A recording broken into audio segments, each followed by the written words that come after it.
Hello and welcome back to the Broken Respawn podcast. I'm TBSliver and I'm joined here today by the ever-moogly CaedesEnder. Upo. And the ever-flaming KremlikLoT. Flaming? Well, when you speak, you're on fire. In every sense of the word. In every sense. How are we all doing this evening? Not addicted. Huh? Addicted. Definitely not addicted. He's definitely not playing it right now. No. Oh dear. Feels like it's been a minute since you've been on, Caedes, but you were on last week, weren't you? I think. Oh, Yes. the last one. Yeah. Not last week. Not last week, week before. The weeks are blending together at the moment. I don't know if that's old age, other items and everything else, or just general dumbassery. It feels like 2 minutes ago that I was thinking, right, okay, coming up to last day on the job kind of thing.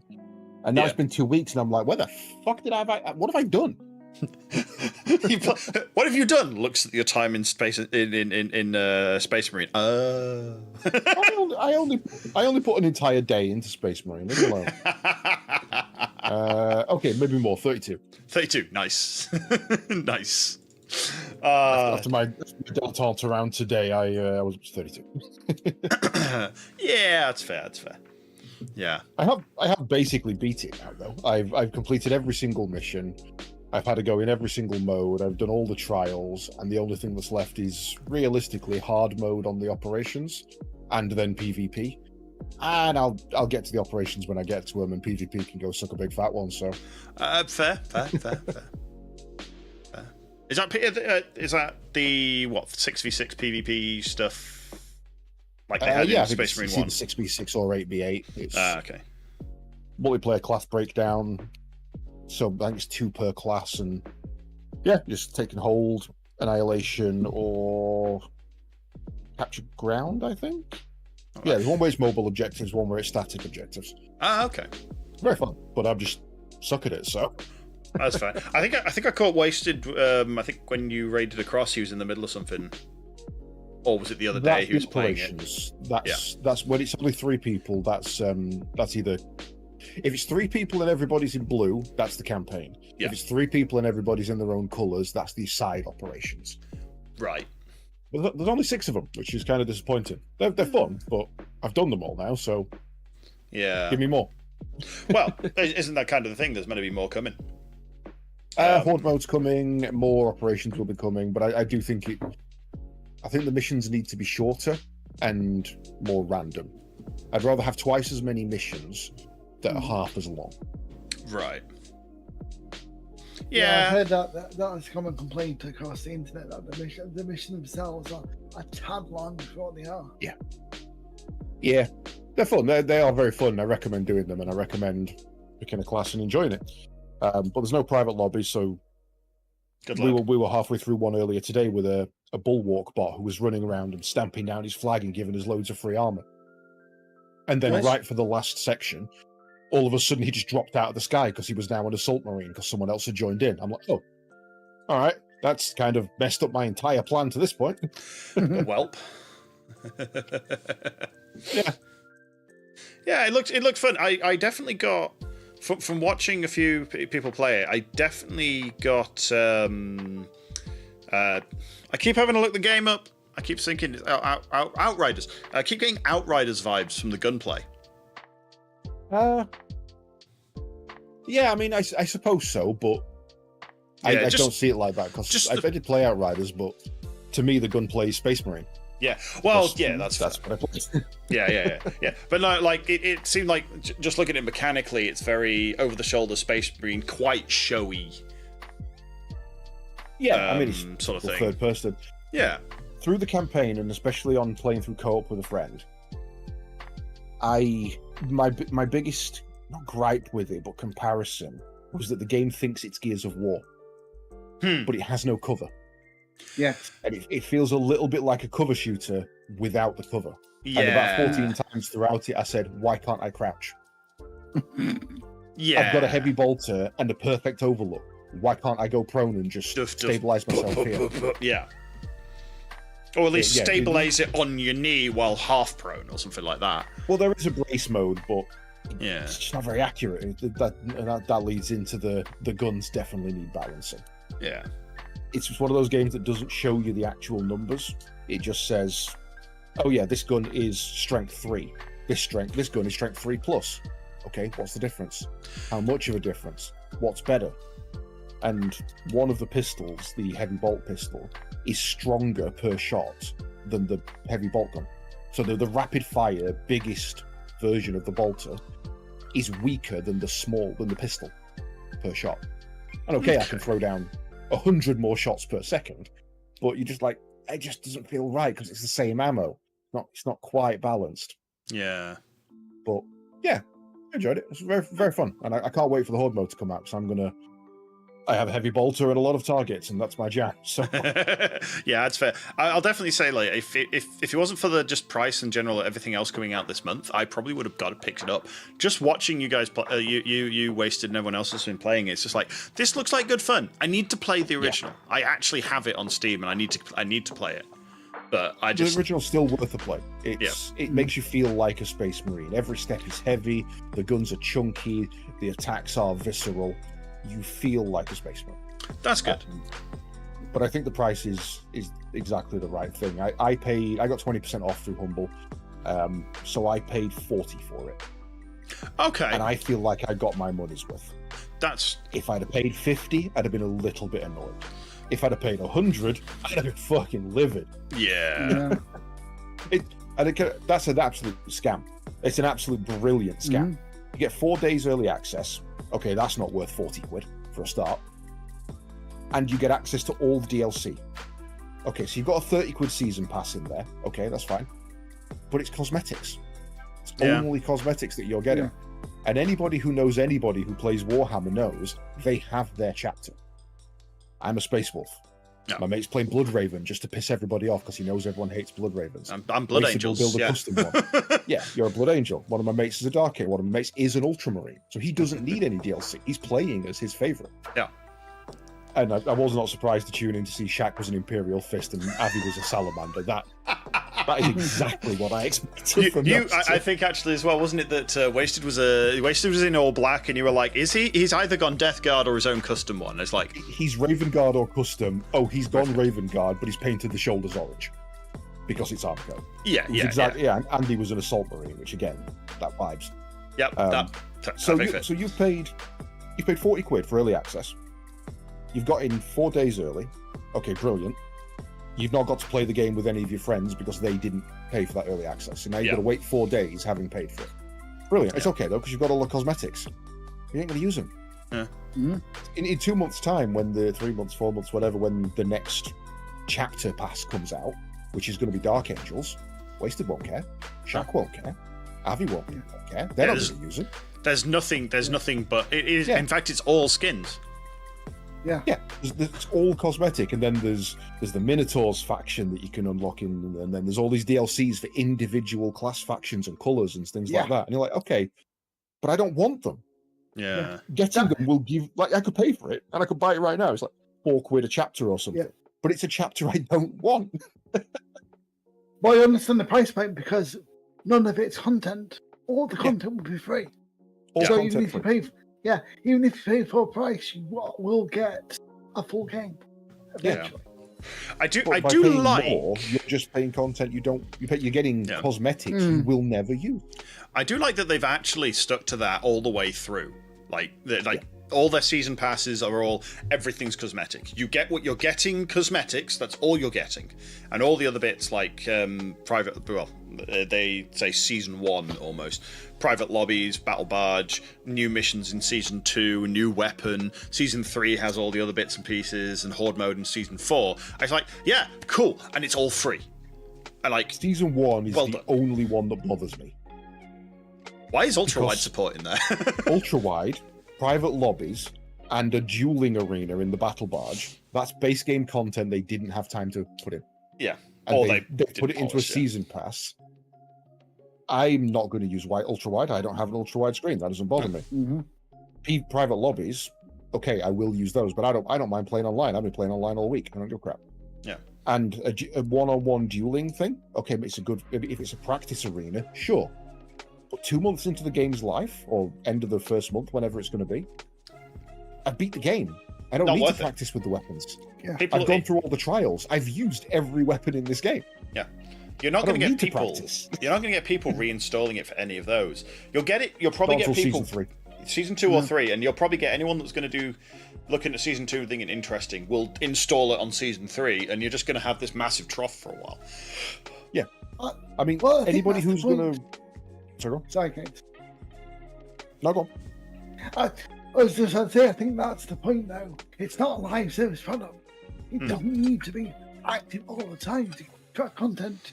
True. It's taking your money, and then if you want to play it later with the other content, no. If you don't, you've got a campaign out there. Yeah. The only grind that they're adding later is prestige. It doesn't increase your stats, it doesn't increase your weapons, it doesn't unlock anything. It's just a number next to your name that says, haha, aren't I great? It's a dick suck. Yeah. That's the only content they're adding for ongoing players. And I like that they've added that in so late that even the slowest of us could quite comfortably grind to max rank on all of the classes. So that then when the prestige comes out, it's not 1 or 2, 1%, 2% who are ready to go and get on the grind while the rest of us are still trying to catch up because some people have been playing it 24/7 kind of thing. Yeah. It gives everybody a chance to enjoy the game as it is for what it is, and then it gives those a chance who want to grind it something to grind. And I think that's exactly the right way to do it. And Kremlik's nailed it with it's not a live service. There will be a DLC, I guarantee it. That story is not done, and the Necrons are coming. Spoiler alert, the Necrons are coming. I have interest. I can detail exactly how, when, and why they're coming. But, but even in the season pass, it says new enemy. And when I first looked at it, I was like, that's a bit crap. One new enemy unit. What are they going to add? A different type of lictor, or maybe a hive tyrant as a general enemy or something like that. But maybe it's not a new enemy unit, it's a new enemy faction. And that's the Necrons coming in Season 3. And then it's the Orcs coming in Season 4. So what's in Season 2?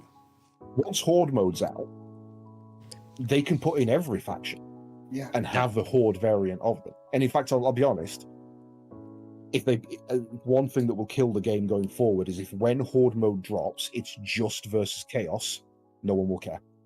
It has to be Tyranids. If Tyranids and Chaos, or just Tyranids, it has to be.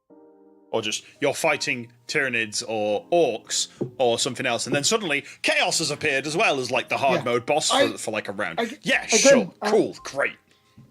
I just want to see the irony of this, but again, if I just pull it to the side of it, this is essentially Gambit in Destiny 2. They just, you just enter arena. Oh look, you're facing this time. Oh, they've come in randomly. It's Gambit.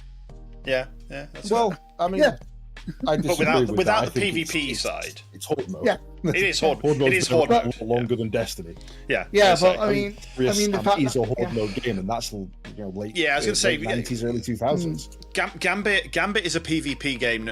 Gambit is a PvP setting, no matter how you think it is a Horde mode with a PvP on top, but it's still a PvP setting. Like Horde mode is Horde mode. You've had it since. It's Unreal Tournament's Onslaught mode without the vehicles. That's all Gambit is. Yeah. And Unreal Tournament did that in 2010, I think, was the first Onslaught. No, in fact, if I tell you when it was Unreal Tournament 2004. I was going to say, it's in the name. It's dated. Yeah. The year I left school was when that game mode existed, and Destiny's pushing it as this big new thing. Destiny's had... There is nothing new.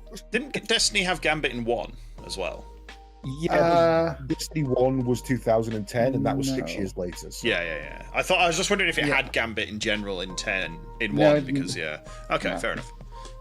But I mean that story is going to go on. It definitely ended on a cliffhanger. I think they need to give more operations, and if Horde mode is, how to put this, if it's either like Last Stand from Dawn of War 2, which was fucking awesome, or if it's like Serious Sam with random encounters, you don't know what's coming next. This wave is all Imperial Guard. This wave is all Tyranids. You don't have, it doesn't have to make sense. You can make me hold a tower and say, here is just Tyranids, that's fine. But you don't have to. And if they realize that, I think they're onto a winner there. That's something I'll be picking up in 5 years' time and going, hey, do you fancy a game of Horde mode? Because I'll play that forever. Yeah. Those sort of game settings last a lot longer than a lot of other games. Like one of the oldest Horde mode style games I played that still sticks to my mind. It was one that I literally remembered the name of randomly the other day before stream. Brain Bread. It came, like, I was like, when did this come out? It came out 2 years. The first version of it came out multiple years before the first Left 4 Dead. Yeah, it's old Half-Life 1 engine. I think it was Counter-Strike engine actually. Yeah. Even Command and Conquer had a version of a Horde mode. I mean, when was Stronghold 1 released? That must be 2002, 2001. Yeah. And there is a mode on there where you just build a fort, and then you are holding it medieval style against random enemy waves. That's infinite gameplay for someone who enjoys it. So you'd say you were saving the world then? I joke. I'm glad I waited for it. I'm glad I didn't pay for the early access. I'm glad I played it, and I'm not sorry that I sunk 32 hours into it. Sorry, 33, because that's 52 minutes. So we'll call that 33. So Horde mode or survival, I actually quickly looked this up, and hey, Google AI, you've got it wrong. It wasn't Gears of War 2 first by any stretch of the imagination. The first video game that's a cooperative shooter that had it specifically was Killing Floor. Total conversion mod for the Unreal Tournament 2004, which released in 2005. Makes sense. Yeah. And then since then, Killing Floor's on version. They've just announced Killing Floor 3, I think. Yay. Yeah. Yeah, I mean, people still go back and play Killing the standalone, admittedly, but people still go and play Killing Floor. Yeah. Because it's so much. One of my favourite memories in that game is a group of people I'd never met before. My mate's like, we're going to play. Do you want to jump in? Yeah, fuck it. I've never played this game before. It's a $5. I'll pick it up. We'll have a laugh. And there was 3 of us with bolt action rifles holding a line.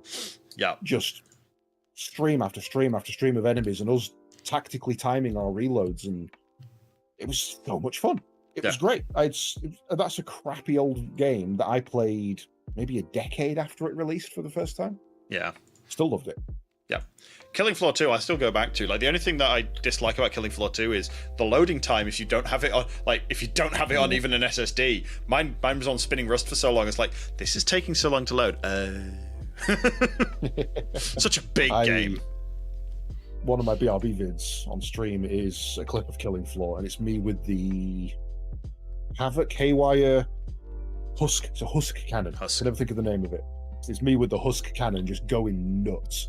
And then getting grappled by the mad scientist doctor and getting killed. It's so much fun. Oh god! the work they did on when they brought out Hans Volter, the mad scientist. The name just came to me. With the work they did on that to make a better boss was great. Because obviously, Killing Floor 2, I think there was only like 2 bosses for the very end bosses at the beginning. There was the Patriarch and the blob one, the Great Unclean one or something like that. I can't remember his actual name, but those 2.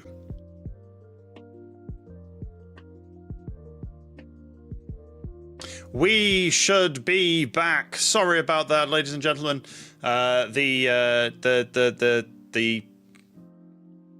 The goblins in the network just decided that they just weren't anymore. Anyway, where were we?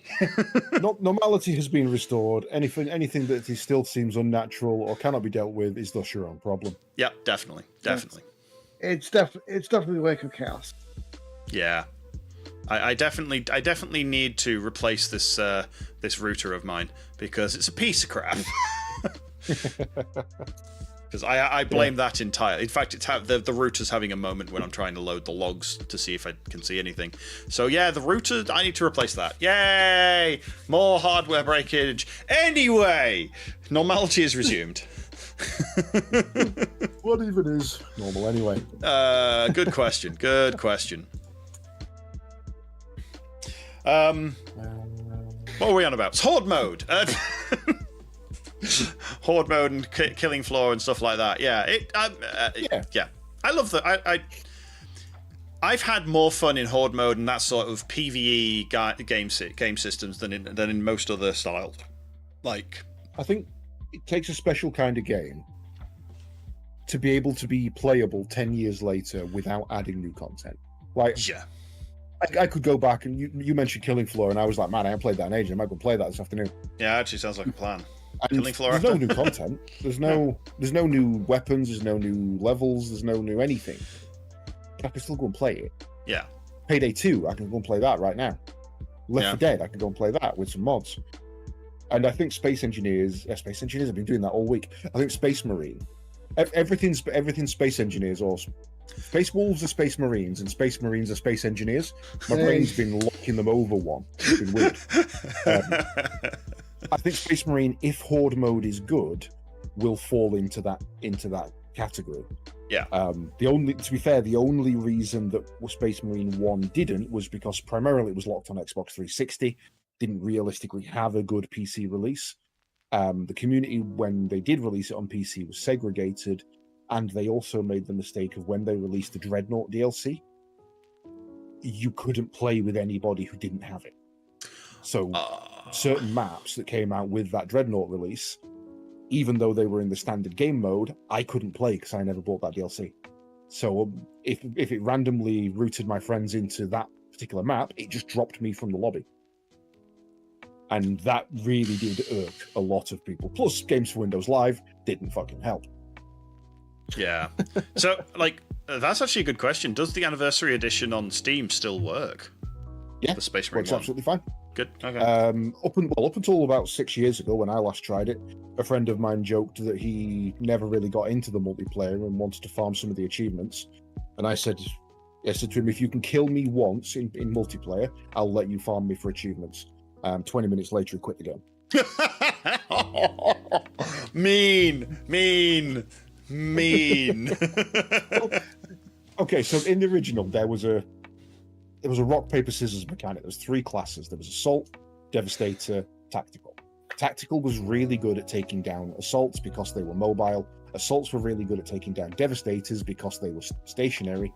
And Devastators were really good at taking down Tactical because we had a higher rate of firepower and one-hit KOs. But with the Heavy Bolter, if you saw an Assault Marine jumping through the air and coming towards you and you timed your back hop right, which I got really good at, you could leap out the way of the explosion, kick them with your melee, which stunned them, and then by the time they came out of the stun, they were already dead from the rapid fire of the Heavy Bolter. And it didn't matter which way they came from. You could go left, you could go right, you could go back, you could go forward. If you were good enough, an Assault Marine could not kill you. And he loved playing Assault Marine, so I messed around with him for about 20 minutes, and then he never played with me again. Oh dear. Welcome, Sarin. Thank you for joining us. Insomnia sucks. Yes, it does. Well, if you're awake, why weren't you here on time?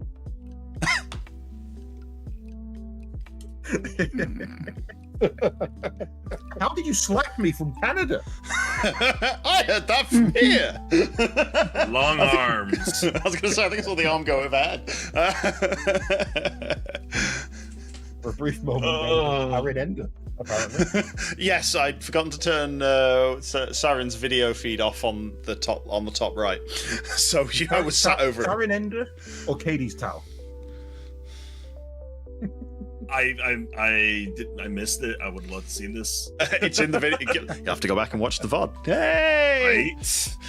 You've also missed the technical difficulties when my streaming rig decided no, or OBS decided no. So, and I suppose that's a perfect time since you've all been playing it. What have you 3 been up to? Nothing much. Nothing. No, not at all. Nothing. Tra la la. Tra-la-la-la-la-la-la-la. Belts. Lots and lots of belts. Oh my god, the belts. Spaghetti Junction has come home, I've heard. Yes. I think... Not here. I was going to say, yeah, you've definitely not got Spaghetti Junction at all, Kremlik. You're definitely not massively miles ahead of us all.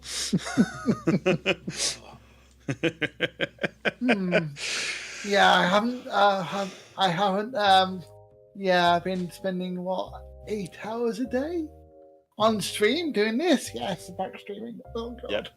I just get my game set up to a point and I just leave it on and I walk away.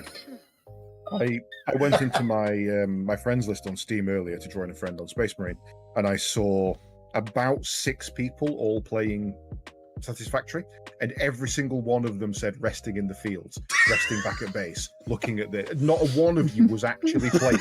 You were all just idling. Hey, that sounds about right. Accurate.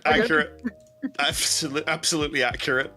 Actually, to be fair, with mine, because I've gone hardest start because I'm crazy. I can't sit around and wait. I'm always having to go run and get some more bloody fuel because I've not got to coal yet. The second I get to coal is the second I can idle. I still think that I got the coal already. Biomass. Oh, the what? Sorry.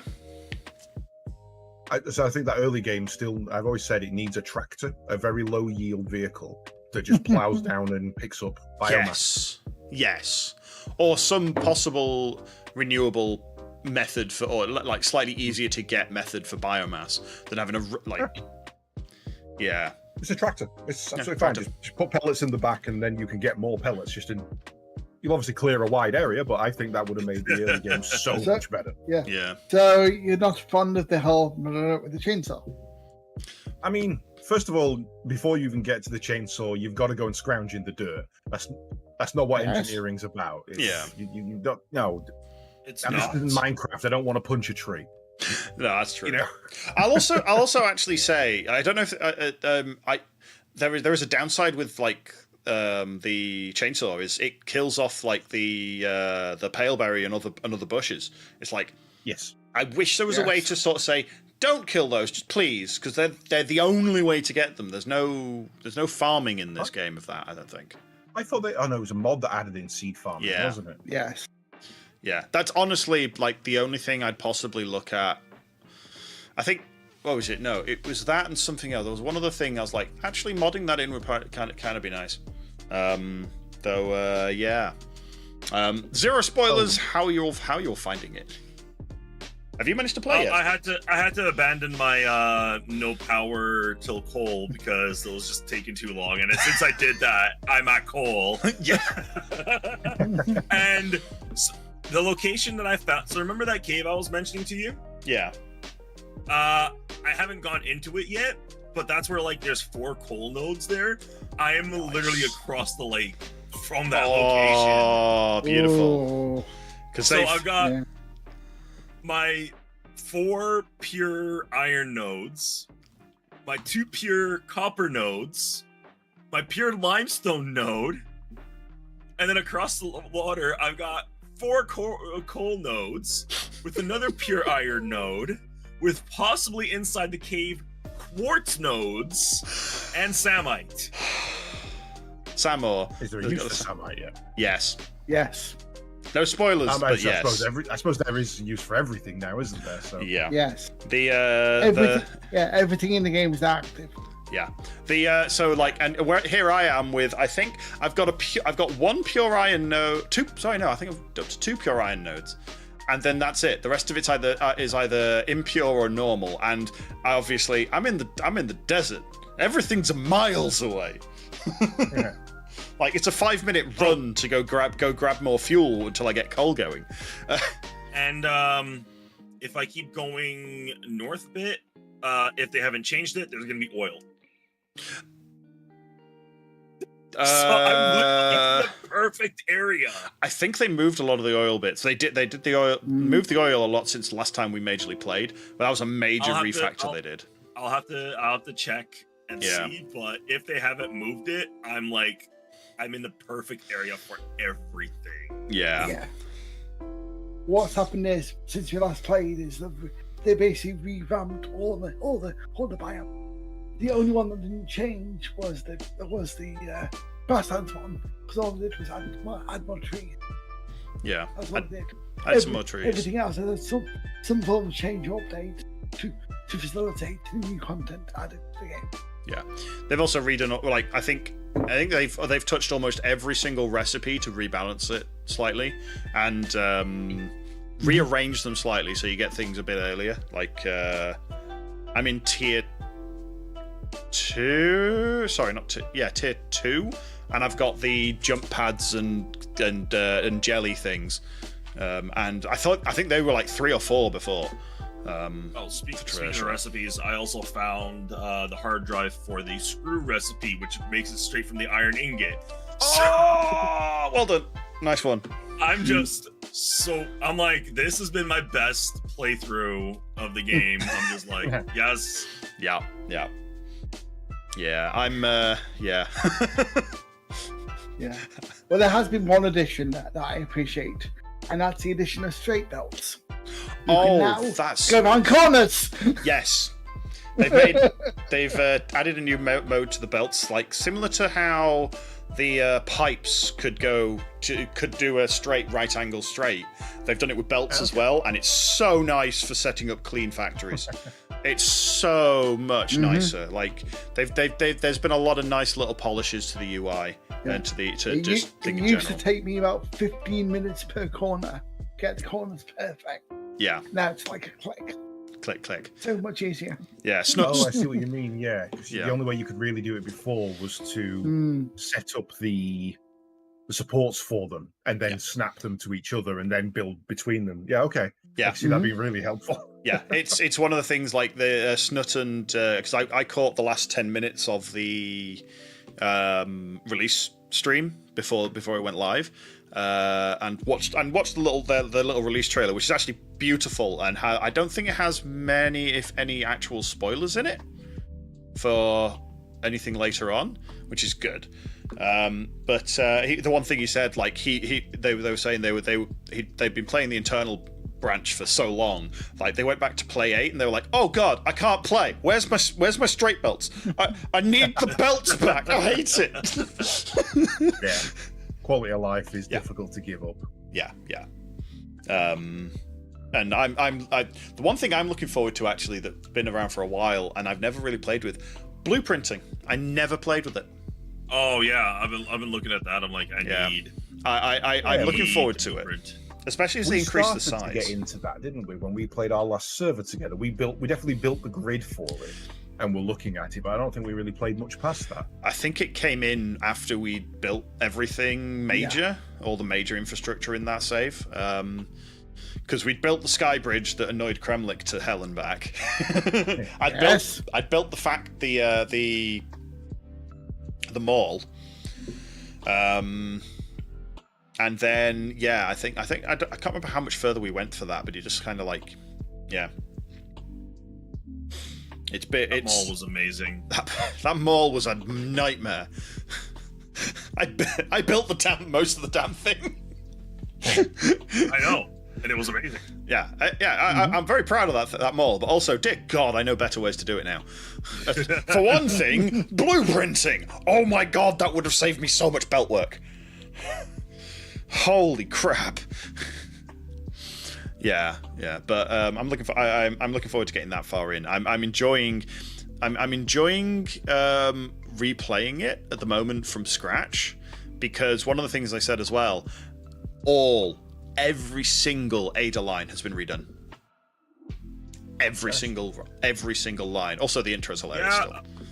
No spoilers, but the intro's hilarious. I'm seeing that they've changed some of the commentary. Yeah, it's good. They're good additions, and there's some very, very, very subtle jokes in some of the bits, and some very subtle digs to old, previous major players and stuff like that, and previous bits before. The story says, the elevator's very cool, but no spoilers there again. Yeah, there's. Can't wait for us to start up our own little one.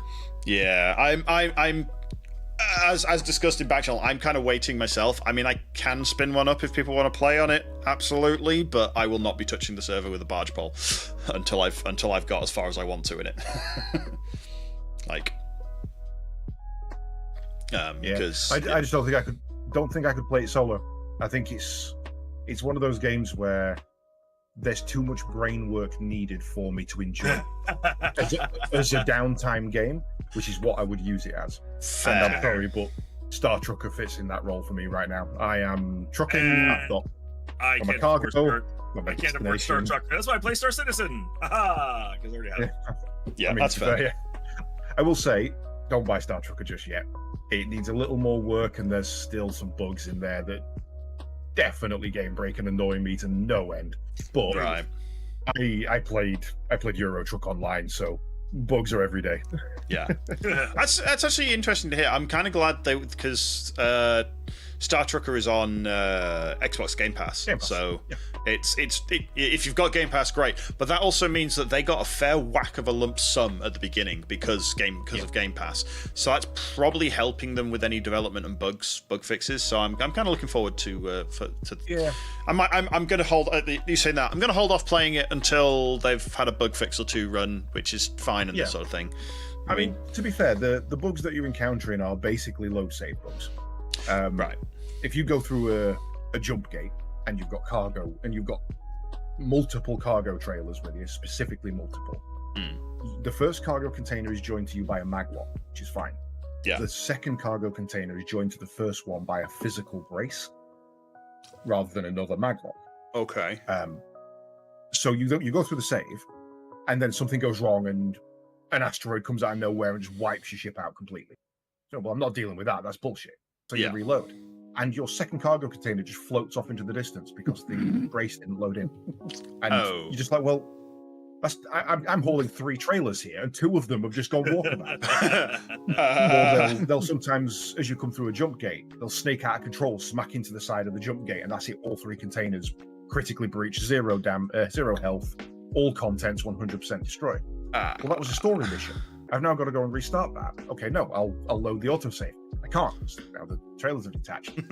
And also, if something in your cabin is in a box, sometimes when you load the game, it just won't be there. So I had 2 batteries just go completely missing. I'm sure I had 2 left. Yeah, so it's really annoying minor stuff that's easy to fix. Yeah. So it'll be, to be honest, I haven't played it this week or Space Marine, so it could already be fixed. Yeah.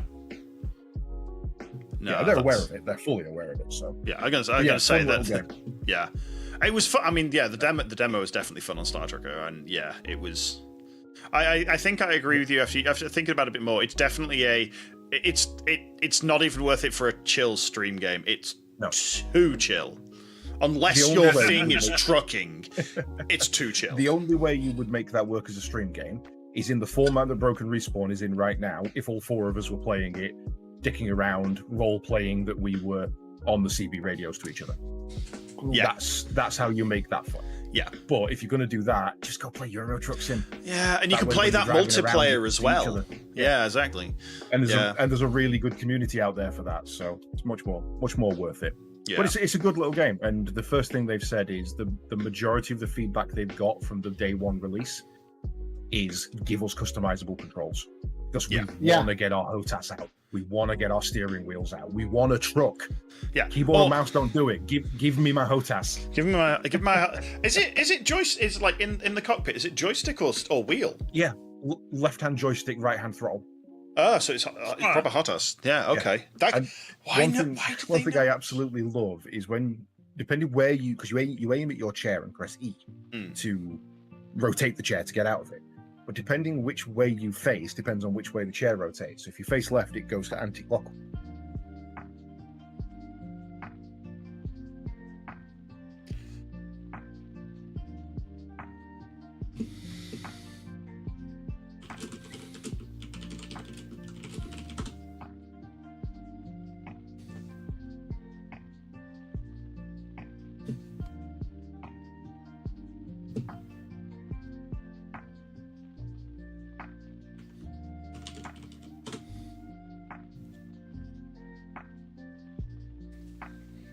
My Discord just died, which means everyone else can't hear me right now. Which is really problematic, because I don't know if there's a way for me to get everyone else back in.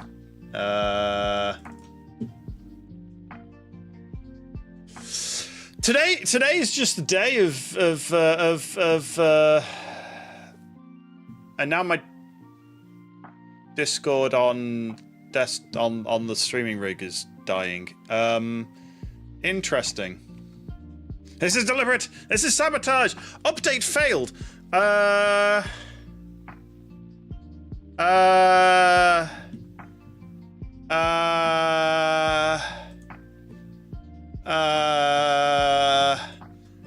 Now Discord's died.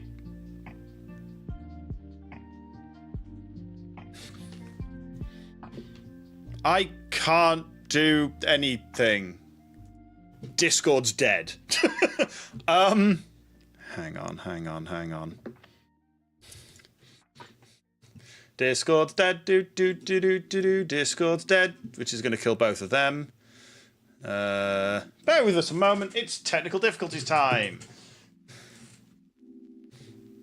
Can one of these please connect? That would be great. Close to.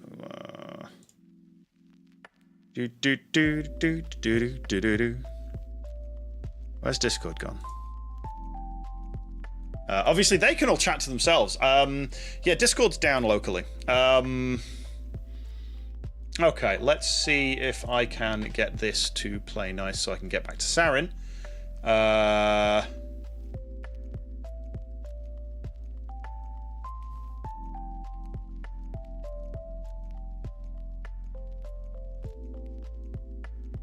Sarin, can you hear me? If so, turn on your microphone in video.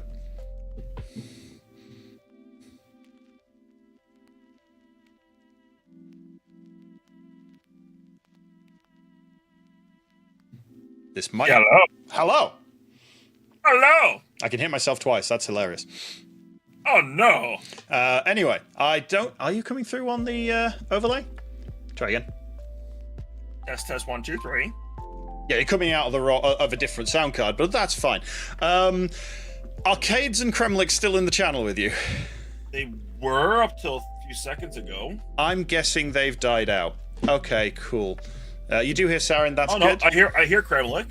Do I hear Caedes? Cool. I hear Caedes, yeah, I hear them. Excellent. I can't get a both of my Discords have just died. So bear with me a moment while I find the link for the video and get it to you somehow.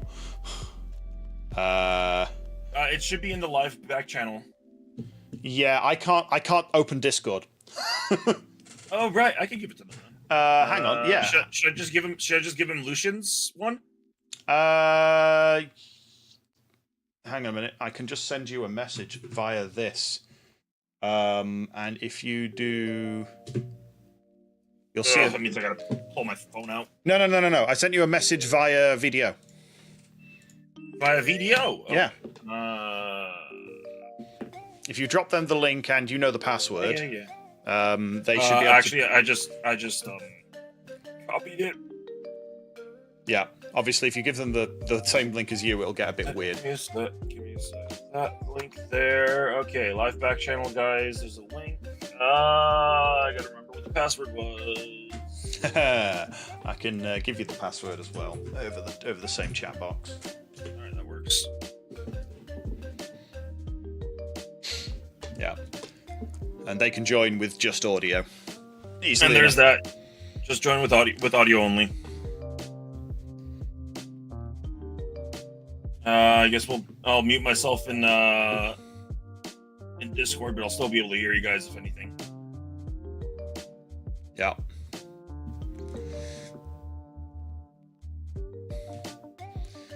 This is live shenanigans with the Broken Respawns crew, as I very quickly put everyone into the right places for everything else. Could you come here?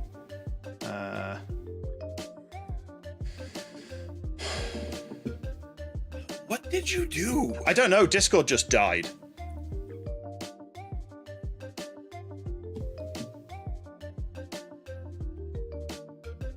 We have one person.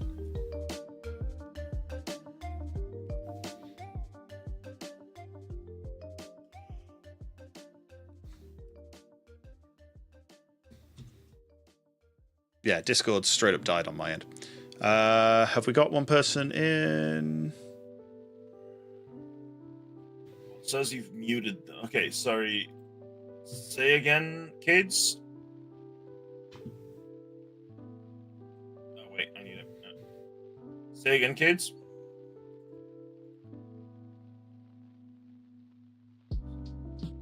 So he is in the room, but the director has muted Caedes.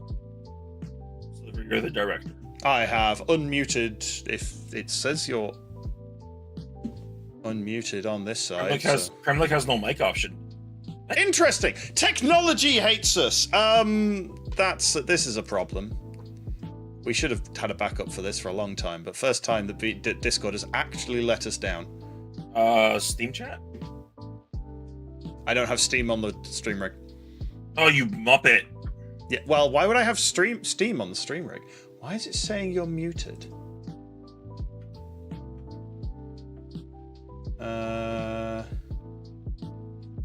I don't have Team. Actually, do I have TeamSpeak installed? No, I do. Yes, I do. I've got TeamSpeak installed. God damn it! Haven't used TeamSpeak in 5 years. The one time it could be useful.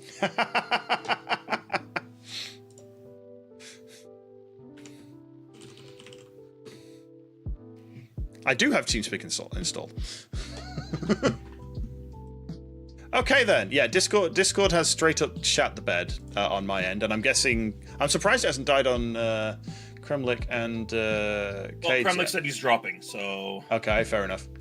I think unfortunately that might be it for the podcast. I'm sorry, what was that, Kate?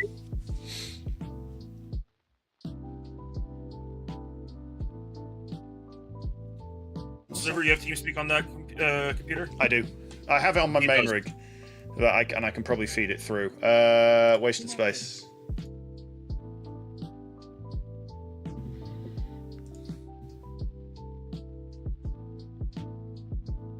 All right. We'll need to set up a TeamSpeak then.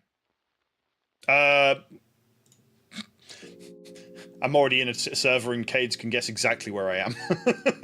I don't have access to it, so... You will very shortly. User entered your channel. It's a wild Caedes. I'm hoping that's picking up on OBS. I don't hear him. Or I guess I can't hear him because I'm not in... Yeah. Yeah, in the TeamSpeak. Yeah. That's not that one. It's that one.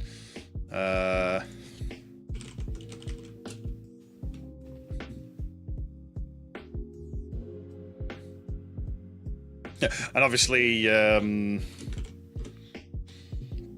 what's the password on that?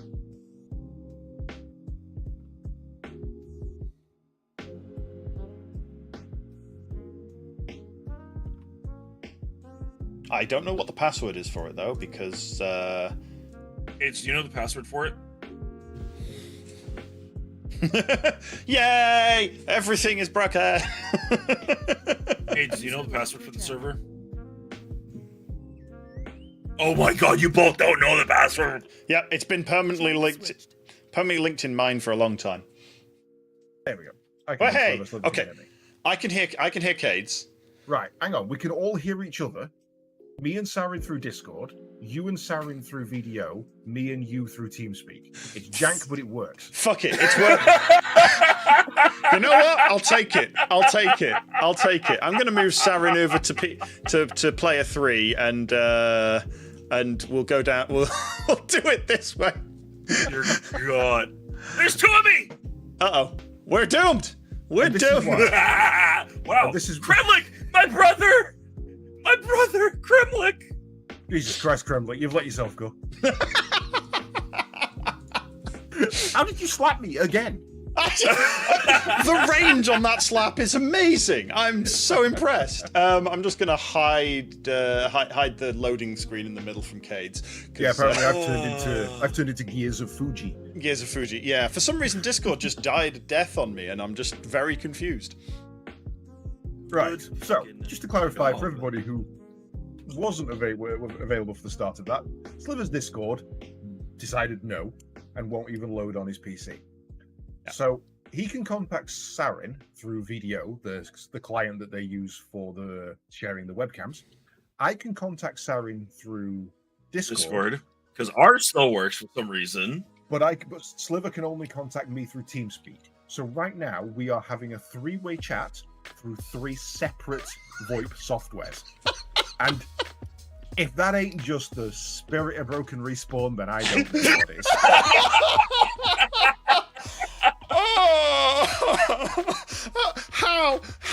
How is this? I'm just really glad Kremlik dropped, not in a nasty way, but I don't have a 4th software.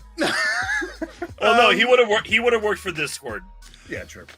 Well, no, actually, he wouldn't have been able to contact Sliver because he doesn't have Damn. So we would have needed another option.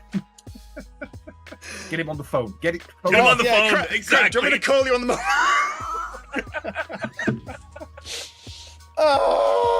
Hey, if it's stupid and it works, it ain't stupid. The fact that this works, the fact that this is working at all, like it's stupid and it works. It's got a Broken Respawn stamp on it. Yep. Kremlik does have my phone number, and so he could actually ring in.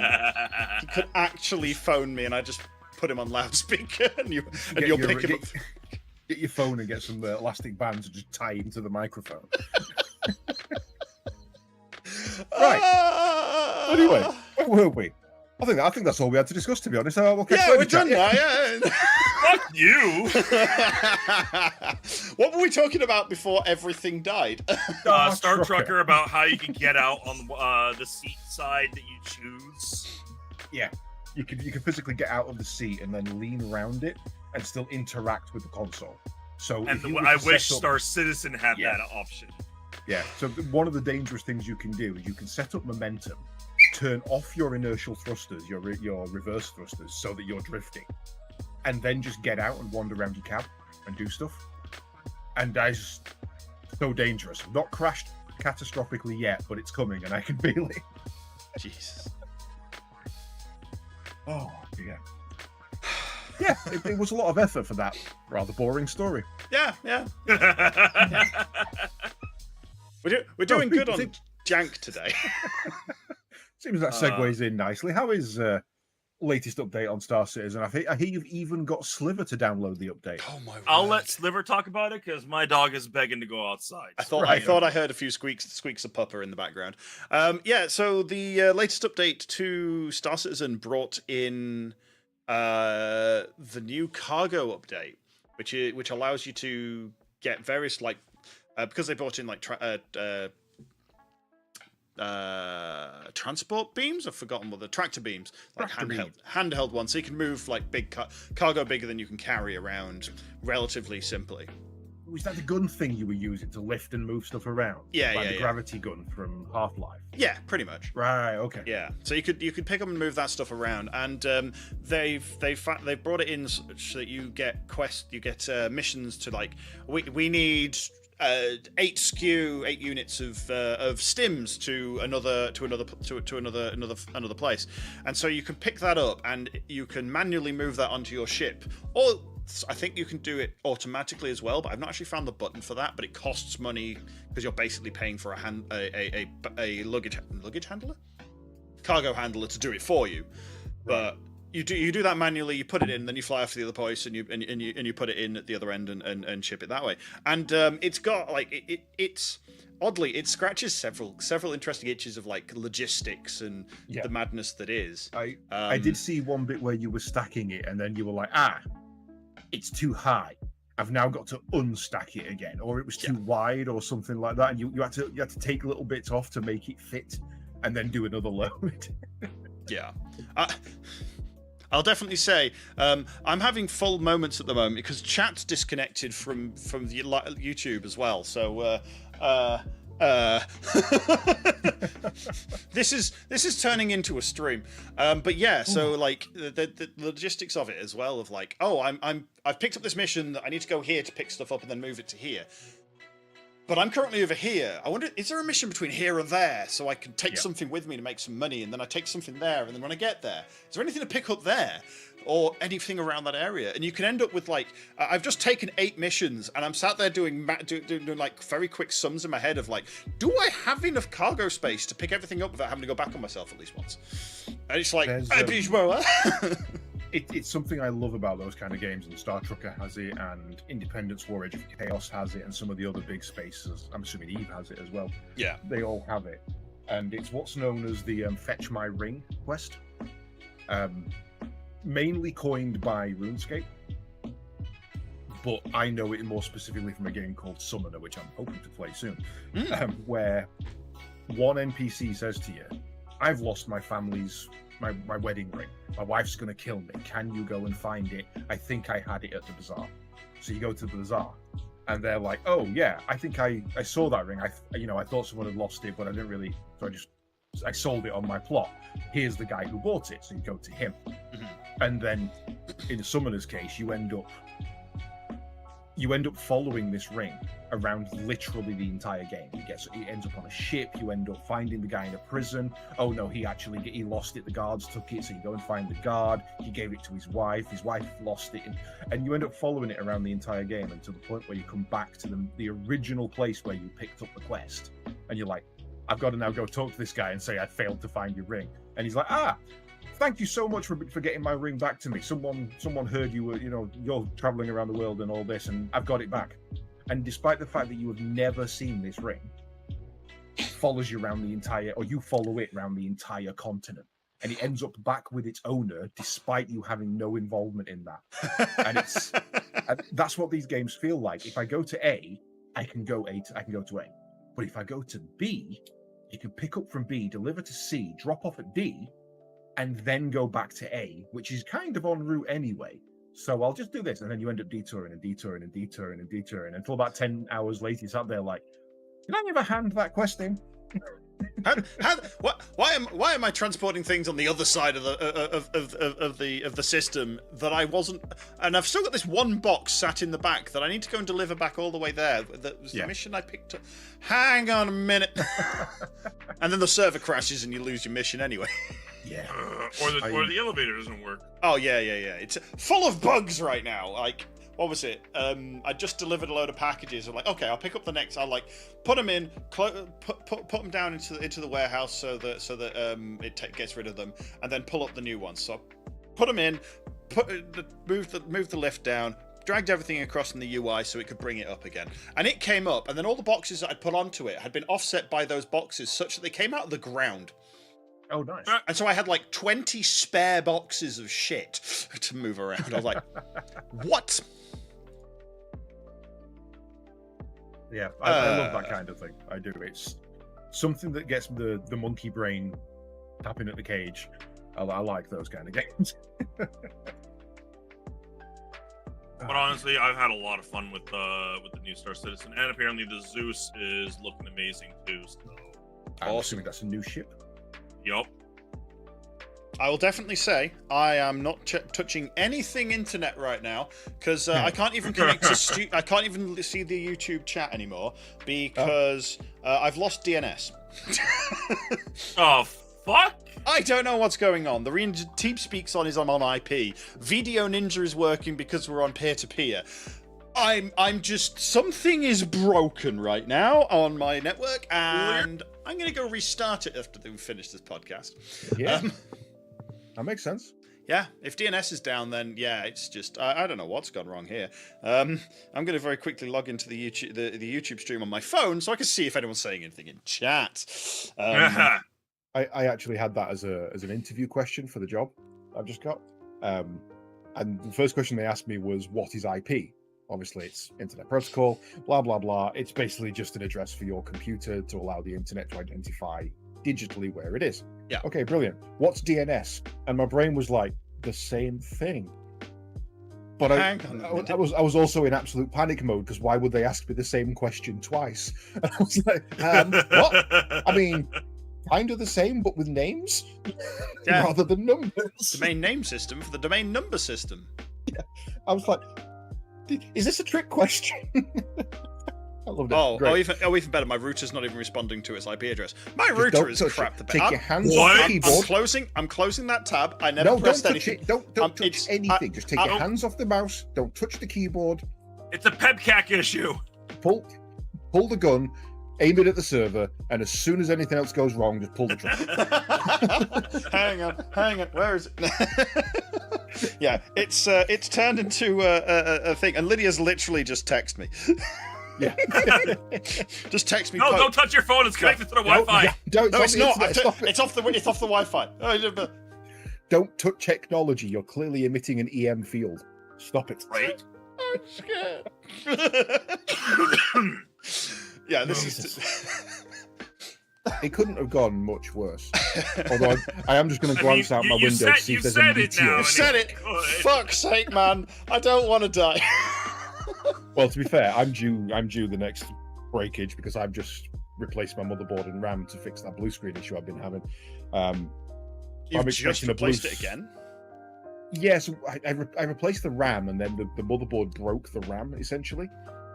Something's wrong with the motherboard, and it won't accept anything more than a single stick of RAM. And any extra stick you put in, it just corrupts, and it makes it unusable, which is what was causing the blue screens. Oh. So I went back and I got another motherboard, and because I needed it to test the RAM, realized it was definitely the RAM, but couldn't afford to replace the RAM at the time, so I sent the motherboard back. To be fair, I just got a refund on it. It was like, yeah, it doesn't work, no longer needed. Amazon can take the cost of that. And then last week I went and ordered the parts, and she's humming smoothly. How the hell do you think I've been playing Space Marine? You would think I was running Space Marine on 16 gig of RAM. Fair. That ain't happening. Yeah, fair point. I upgraded it. I finished upgrading it the day Space Marine. That's when it happened. So 9th. 9th. So I'm expecting a blue screen any day now, just to really annoy me. Oh dear. I just realised I've got to do the entire outro for this podcast without my Stream Deck, because that's just disconnected as well, because that's running on an old phone that's on the Wi-Fi. What? Just today, just not. Don't. I've got hold of an old laptop that I was going to use as a streaming rig. And I was going to have a word with Sliver about best ways to get audio through to it. I don't think I'm going to bother. It's clearly not worth it. He doesn't know what the fuck he's doing. No. I don't know what's going wrong. It's just everything's shitting the bed right now. I can't even risk touching the Node CG, which is the bit that does all the overlays and bits here, all the nameplates, because it might just shit the bed. We have an additional form of communication. So what we've got: TeamSpeak, Discord, VDO, phone call for Kremlik, text for Lydia, and Nef's just contacted me on WhatsApp. We are up to 6 forms of communication within this podcast. Oh God! I mean, my mum messaged me on WhatsApp a bit ago. But yes, I'm expecting a message on Ventrilo any second. Yeah, Lydia's like, the Minecraft server's working. That's because that's running on a server over at somewhere else. It's not at home. That's a remote server. That's running on the Broken Respawn game server, which is not in my house for good reason. Jesus Christ. Oh dear. Well, yeah, it's not even the 13th, is it? That's tomorrow. That's tomorrow. It's getting a head start. It's getting a head start. I don't like it. Hang on, is there an Australian in chat? Hang on a minute. They will be on Friday the 13th already, and I bet I can blame them. Yep, definitely their fault. Definitely their fault. All right. We've got an Australian coming with us to Armski. Obviously, you're aware of this. Yes. We have literally one person coming halfway around the world on a 26-hour flight. 26? To come skiing with us. Who is it? That's if it's direct. That's Mini Shark. Jeez, okay. Because I'm this level of bastard, I had to put a joke in.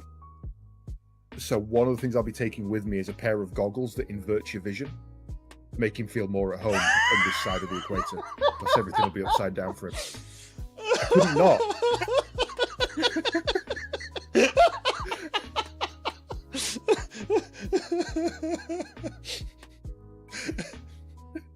I've never met the guy. I think I've spoke to him once. Perfect.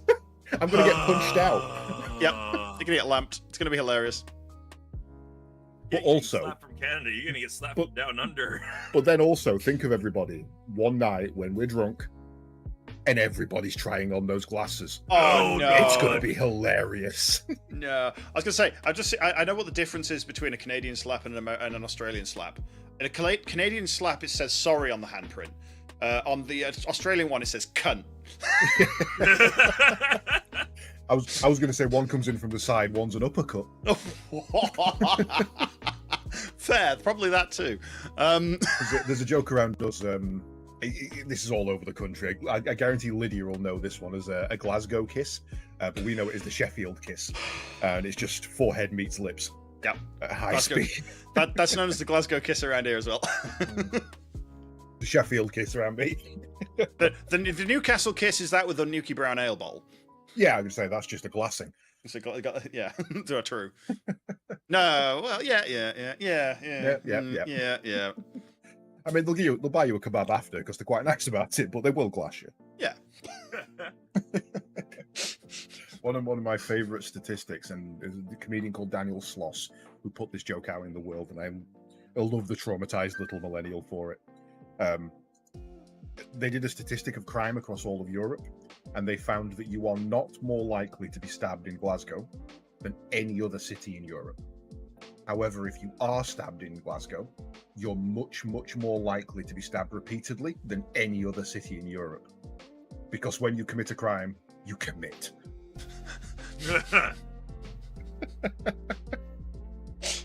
Yeah, I love that. If we stab you, we're doing it right. We don't mess about. No. Oh my god. Oh dear. Right. Anyway, back to the broken. Back to the broken podcast, because it's what it is right now. This is 12 levels of dumb. I mean, to be honest, I think we should end it for safety's sake before we take down the entire country's infrastructure at this point. I'm just going to press stop and hope for the best. I can't even end the broadcast because actually no, I can. I have to go onto the broadcast settings on my phone to be able to actually end the podcast. I mean, don't do what I did the other day and just forget to end your stream. I just raided and wandered off. Oh god, you left the. I didn't. Luckily, I tend to just sit here quietly watching some TV or something, and because it was on the end screen, my mic was open, but I wasn't talking, making any noise. So there must have been about an hour where my stream was just ongoing on the end screen. I haven't been back and checked. It was because you actually turned to your end screen then raided, because it was also the end of the credits. The credits went on for a long time. No, this was the night before that. Oh. So this was the night, I think it was in maybe the second night I streamed Space Marine, maybe, out of the 4. But yeah, no, I just completely forgot. First time I've ever done it where I just completely forgot to turn off my stream. And it wasn't until I was shutting my PC down about an hour later, I was like, what do you mean OBS is still... Oh, no. There's a program preventing shutdown. Why? Bugger. Ruh-roh. Yeah, so it's been a week for it, to be fair. Oh, and here's an interesting one for you. I put the new motherboard in, and I don't understand how this works, or why this works, rather. I plugged my microphone into the microphone jack, which is where my XLR feeds into for this audio that you're hearing now, rather than my headset, which you're not hearing me on. Yeah.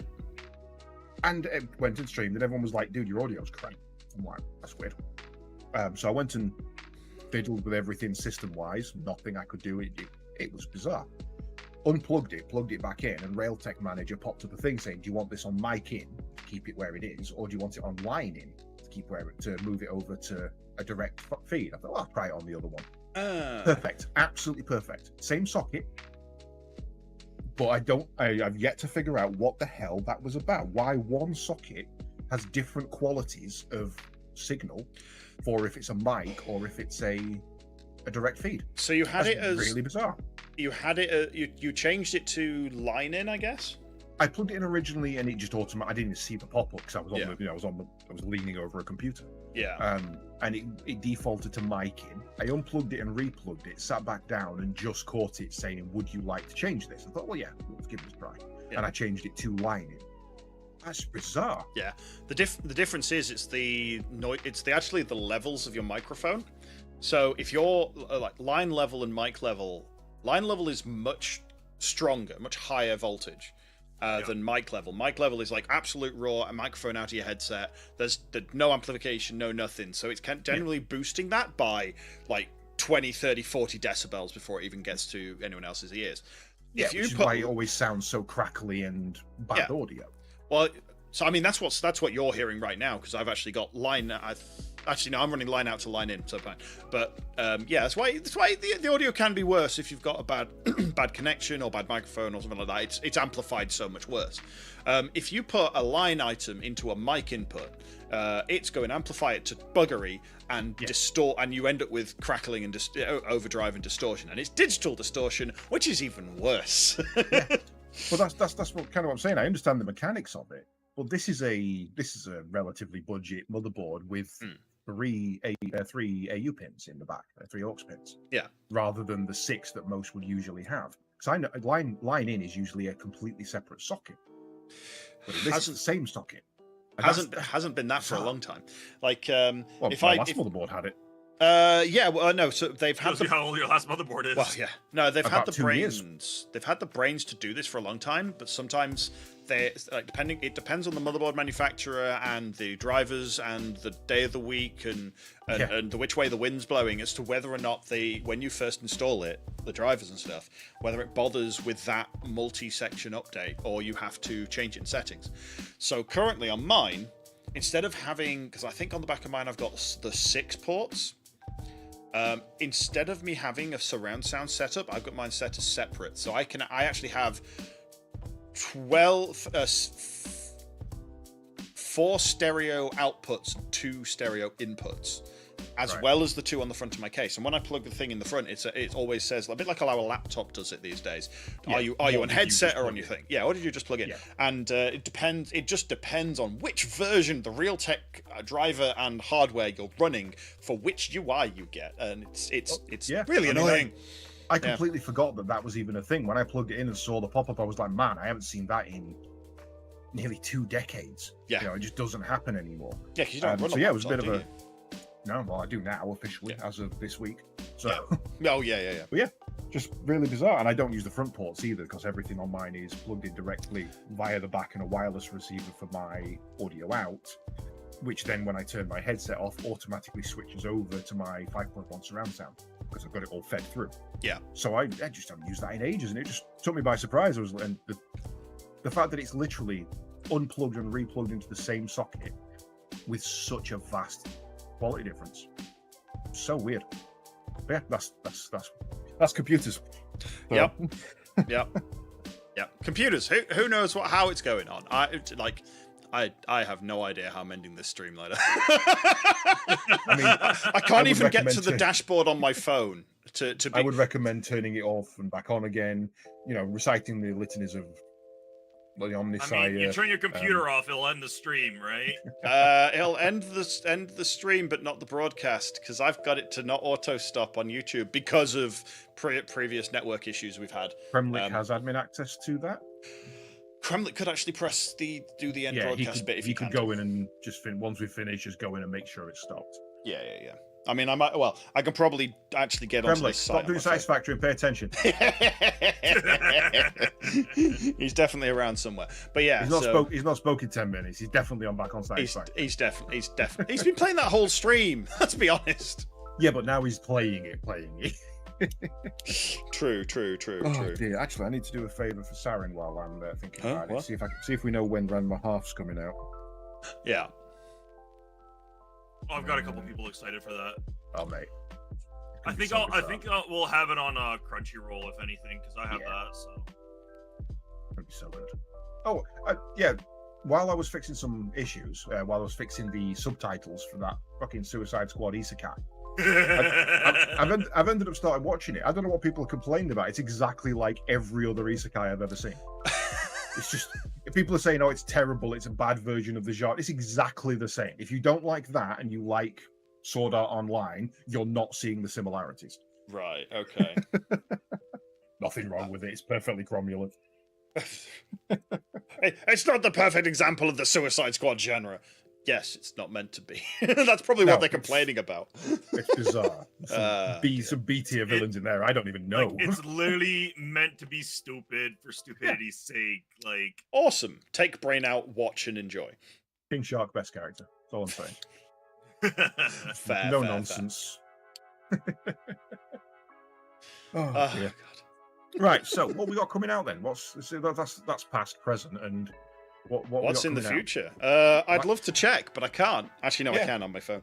Don't do it. Don't. It's you too late. Dare. It's too late. I've already looked.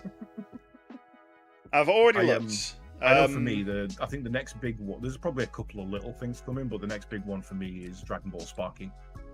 We are less than a month away. I think we are a month today away from that, and I am dying to play that game. I have avoided all spoilers except I know the characters that are coming out, and I want to go online and I want to batter some people to death. It's gonna be great. I think the annoying thing is I recently signed up to releases.com, which has a load of has a load of games and movie releases and stuff. And I went through quickly and ticked all the ones I was interested in, and I've missed Mika and the Witch's Mountain, which was a little fly around. You're a witch collecting, delivering things. And it was a great little demo I played a while ago, and I've just missed that one completely because it came out last month. Glory, which I'm still playing. We sat and we watched a event of some kind with upcoming games. It may have been with you guys, it may have been with my D&D guys. I'm not entirely sure, but there was a trailer where it was like not quite Destiny, not quite Warhammer style dude in armor walking along through a desert guarding a convoy caravan thing. And then a huge monster attacks and the bridge breaks and he ends up fighting it Monster Hunter style. And then a woman comes down and attacks with a big axe from the top and they team up. And I've been looking forward to that game for fucking ages. And I found out it released last year. I completely missed that. Good. Okay. I do keep getting that of like, oh yeah, I was looking forward to that game. When's it due? Yeah. Gone already, done. What's it called? It's called, I put it in Co-op Gaming. Atlas Falls, Reign of Sand. I think its name is Atlas Falls. Atlas Fallen. Atlas Fallen. Was that the one you posted the other day? Yeah. Yeah, the reason I posted it is because there's a Reign of Sand update just popped, and that's why it was on my feed. I was like, oh, this is that game I was looking forward to last year. No, apparently it was 3 years ago I was looking forward to it, and it released last year. Oh no! I mean, that's kind of the problem with these, like. It's so brain. Come on, catch up. Don't use Segfault 2. With all the games that have been announced for like 3, 4, 5, 8 years in advance, it's just like cool. There's too many. I don't care. By the time you release, I've forgotten you exist. Yeah. Unless it's absolutely like.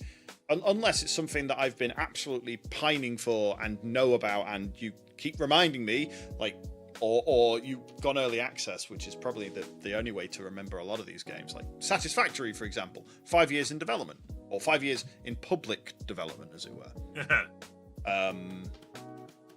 But all these other games is just like, I don't remember you. You probably announced a while ago.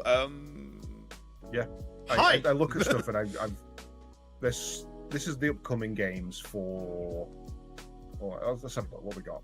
Mad Smartphone Tycoon, Nocturnal, Storm's Edge, Mexico 1921, Cat God Ranch, Animal Shelter 2, Lucky Tower, Edge of Insanity, Pyrene, Funko Fusion, Foul Damage, Meme Mayhem, Shokudo Underworld, Dragon Spirits 2, Mellowbot, and the Spell Brigade.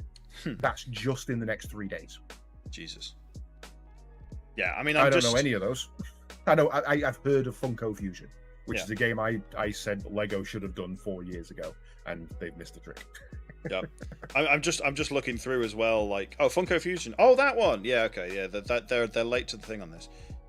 Yeah, my theory was that Lego should do Lego won't because they don't want a fighting game, but they should do a Smash Bros clone where you start off as whatever character you want that they've licensed, but bits of other characters fall into the arena. So if you've got the torso of Darth Vader, you've got a lightsaber. If you've got the head of Darth Vader, you can do the Force choke. And if you've got the legs of Darth Vader, you can do the Force jump. Interesting. So you take the legs off of him, or the torso off of him, and give him the Hulk's body. And now he's got a super punch instead of a lightsaber. And you're punching people and you can knock the gear off of them to make them back to a default character. And then just go around collecting bits. And, you start off as who you want, but you have to deal with what you've got. Yeah, that sounds actually hilarious. I like that idea. That's brilliant. But Lego won't touch it because it's a brawler and they don't want a brawler. No. But I get it. And I think that'd be brilliant. I mean, all I had in my mind was your character, you end up doing an attack on a character and you pull their head off, and their retaliation is they pull your head off and put it on their head. Yeah. And you're like, huh? What? A feature in Golden Axe. Sounds like Caedes needs to take all this time he has and go to Roblox and make the game. Yes. I will never ever install Roblox. Heck you. But yeah, there was a feature in Golden Axe where there was like mounts and dragons and things you could climb on. But if you climbed on it and got knocked off, it took a charge. And if you climbed on it again and got knocked off, it took another charge. And if you climbed on it again and got knocked off it ran off the screen. So you add that in. So you can knock a head off of somebody with an uppercut. But if you do that too many times, it destroys the piece and now no one's got it. And then more pieces come in. And yeah, I think that'd be a really cool Lego game. And they wouldn't dare. They just wouldn't. And Funko, they would dare. But all they could do is change their heads really because, it's Funko. It wouldn't be as good. So. Yeah. Yeah, I'm just looking through next week's releases, and I'm just like, that was on PlayStation. That's Frostpunk 2. That was on PlayStation. That was on PlayStation. Hang on a minute. It's like all these. I would PC releases, like PlayStation releases. I would look at next week's releases or future releases, and then I look at my wallet and realize it's empty. So there's no point. Yeah, that's kind of fair. That's kind of fair. I mean, I look at next week's releases and go, these look like amazing games. God of War Ragnarok, for example, on PC is like, oh, awesome. I haven't played the rest of them, and I'm never going to, am I ever going to get around to it? That Lego game literally exists, and I've never even heard of it. It's called Lego Brawls. It literally exists, and I've just never, that's how unpopular that game is. Wow. It released 2 years ago. Wasn't that when another brawler came out? So it probably went. That was on the yeah. The Warner Brothers brawler. I keep forgetting the name of it. With Shaggy and yeah. Such a memorable game. Absolutely the best game ever. The one that entered beta and then was like, oh yeah, we're coming out of beta now, and then they're like, this is full release, guys, thank you, and then everyone bought it and they were like, sorry, we're shutting it down. That was just beta, joke, lol. Wait, they shut it down again? Oh yeah, they shut it down a second time and then have since brought it back. I think Kremlik will know. What's the one where we get to fight Batman with Shaggy? Multiverses, that's the one. Yeah, I think that one might have overshadowed Lego. Yeah, if that came out at the same time, then yeah, because it did really well on streaming stuff, and then they just screwed around with the releases, and it's like, I remember playing that. I was just like, yeah, it's a good fun game. I think I played it alongside you, didn't I, Caedes? Or yeah, and it was good fun. It's just like, yeah, cool. This is gonna be great when it comes out. 3 attempts of coming out later, and it's still not got it right. We just kind of gave up on it. Yeah, I mean, it could be worse. It could be worse. It could be Concord. Yeah, and it could be Concord. Yeah, right. I've said this to so many people over the past couple of weeks, but name me 2 other things called Concord. The airplane. The failed airplane, correct. And? Was there a TV series or something? Not that I'm aware of, but if there is, that kind of just lays into my coming point. Yeah, I'm trying to think of the other one. Concord. Was it a band? The Extinct Species. Oh my god! They've named their game after 2 failed things. To be fair, what did they expect? Did Concord actually fail? I mean, they stopped flying it because it. Yes, I think they made 5. I think they made 5 originally, and they had so many problems that they ended up shutting all but 2 of them down. And then when they shuttered the lot, one became a museum piece and the other was scrapped. I remember it was a commercial and business failure throughout. I remember watching it fly over because when I was at secondary school, one of my friends was into their airplanes and stuff. So they actually had a radio on them. And we all skipped out of science for the day, for the half hour to watch it fly over. You performed science. We did, yes, definitely. We didn't get in big trouble for not turning up to that lesson at all. Nope, no siree, can't prove nothing. Yeah, they, if you're gonna name your product, I mean, for a start, if you're gonna name your product after an animal, which is what they've done, and you choose Concorde, you've got Mustang, you've got Jaguar, you've got all these really cool sounding names, and Wildcat would have been such a better name for it, and you chose Concorde. No, you damn history. And then you took 8 years to come out. Yeah, and your characters look. I mean, one of the main character, the kind of normal gun-toting, square-jawed dude, I saw him described as if you told an AI generator to build an Overwatch character based on David Hasselhoff. And I was like, yeah, no, that tracks. That's sold, yeah. I'll definitely say I saw the grid of all characters in there. I was like, they're all too generic. There's like 2 or 3 of them that I was like, I've seen that character before, like actually as a model in another game. But like, they were all massively generic, and you couldn't tell them apart at a distance. They had nothing special about them. Like, this is why you go back to stuff like Team Fortress 2, and this is one of the design things they went for. The outline, just the black on white outline of them. You can tell all the characters apart from at a glance. And it takes so much work to do that. And they've done similar with Overwatch. Like, you can pretty much tell most of them at a glance, roughly which one it was that was shooting you. You might if Tracer and I was gonna say Black Widow. It's not Black Widow, but the sniper. Black Widow has a machine gun. Yeah. Yeah, but Widowmaker. Yeah, Widowmaker. Thank you. If those two were jumping over something at the same time, you'd probably go, I don't know, but I just saw 2 asses. Well, you'd see 2 asses, and you'd go, it was purple, it's the sniper, or it was orange, it's the teleporter. Yeah, so it's decent. The only one that had a distinctive silhouette was the huge barrel-chested yellow robot thing, and it looked so stupid. Yeah, it's like R2D2 at the front line. It's like. It looked like the Michelin Man had got jaundice. You're right. You're entirely right. Oh, my God. How did you get that through focus groups? How did you get that through every single person in your development team, and not one of them went, you do realize you built the Michelin Man?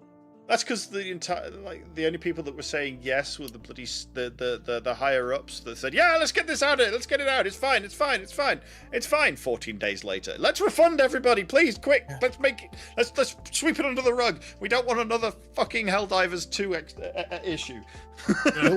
Still not a record for failed game though. That Days Gone lasted 3 days before they started issuing. Oh God, I forgot about that game. Days Gone will go down in history as one of the fastest failures I have ever seen. I forgot about that. I'll tell you another one that's come out recently, actually, that's been really weird. A friend of mine, the one I've been playing Space Marine with recently, he's into his, what we call story time games, his The Quarry, not quite visual novel style things where you're, what are they called? Can't think what the name, you'll know. Until Dawn, things like that. Man of Midden, where you're the one that's gone recently, where you're playing a Scottishman on an oil rig, where you're not really doing anything, you're just in a story, being part of it, kind of thing. And there's one come out called the name is so generic, I always get it wrong. The Casting of Frank Stone. And it doesn't help that there's a character in there called something Castle. So you want to call the bad guy Frank Castle, which is the Punisher. Oh, no. But it's basically Dead by Daylight. The team who did The Quarry have gone on and been hired to build a story mode for The Quarry. Okay. And it's the origin of it's completely not for The Quarry, for Dead by Daylight. And it's a completely new killer. It goes into a little bit of the backstory of the entity. Yeah, it's QTE horror. It's quite fun. It takes 5 hours to get to the game starting, which is really bizarre. But it's nice. It's got quite a lot of choices, and it's I'll be honest, I enjoyed it. It was quite fun.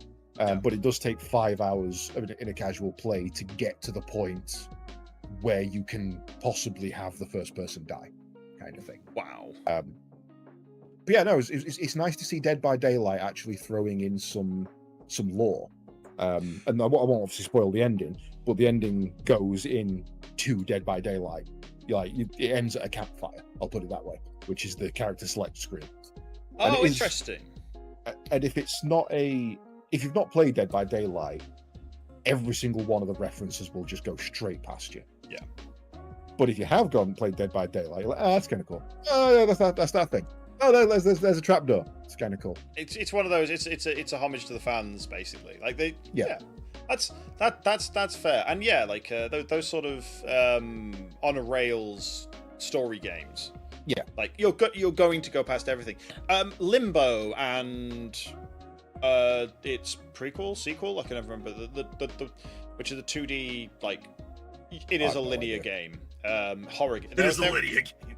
No, not a linear game. It's a linear. Linear. Linear.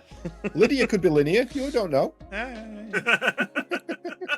I'm gonna get punched tomorrow.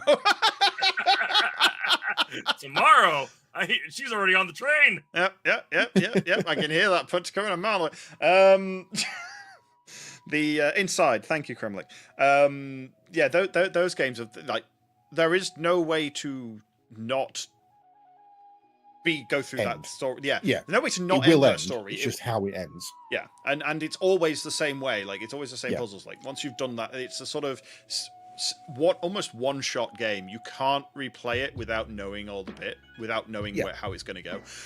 Some of them do really well on replays, though. Of like, I didn't notice that, but that's that from later. Yeah, ooh, that's what this one kind of does. Because at the end of it.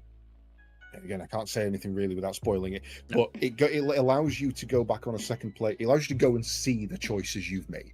Yeah.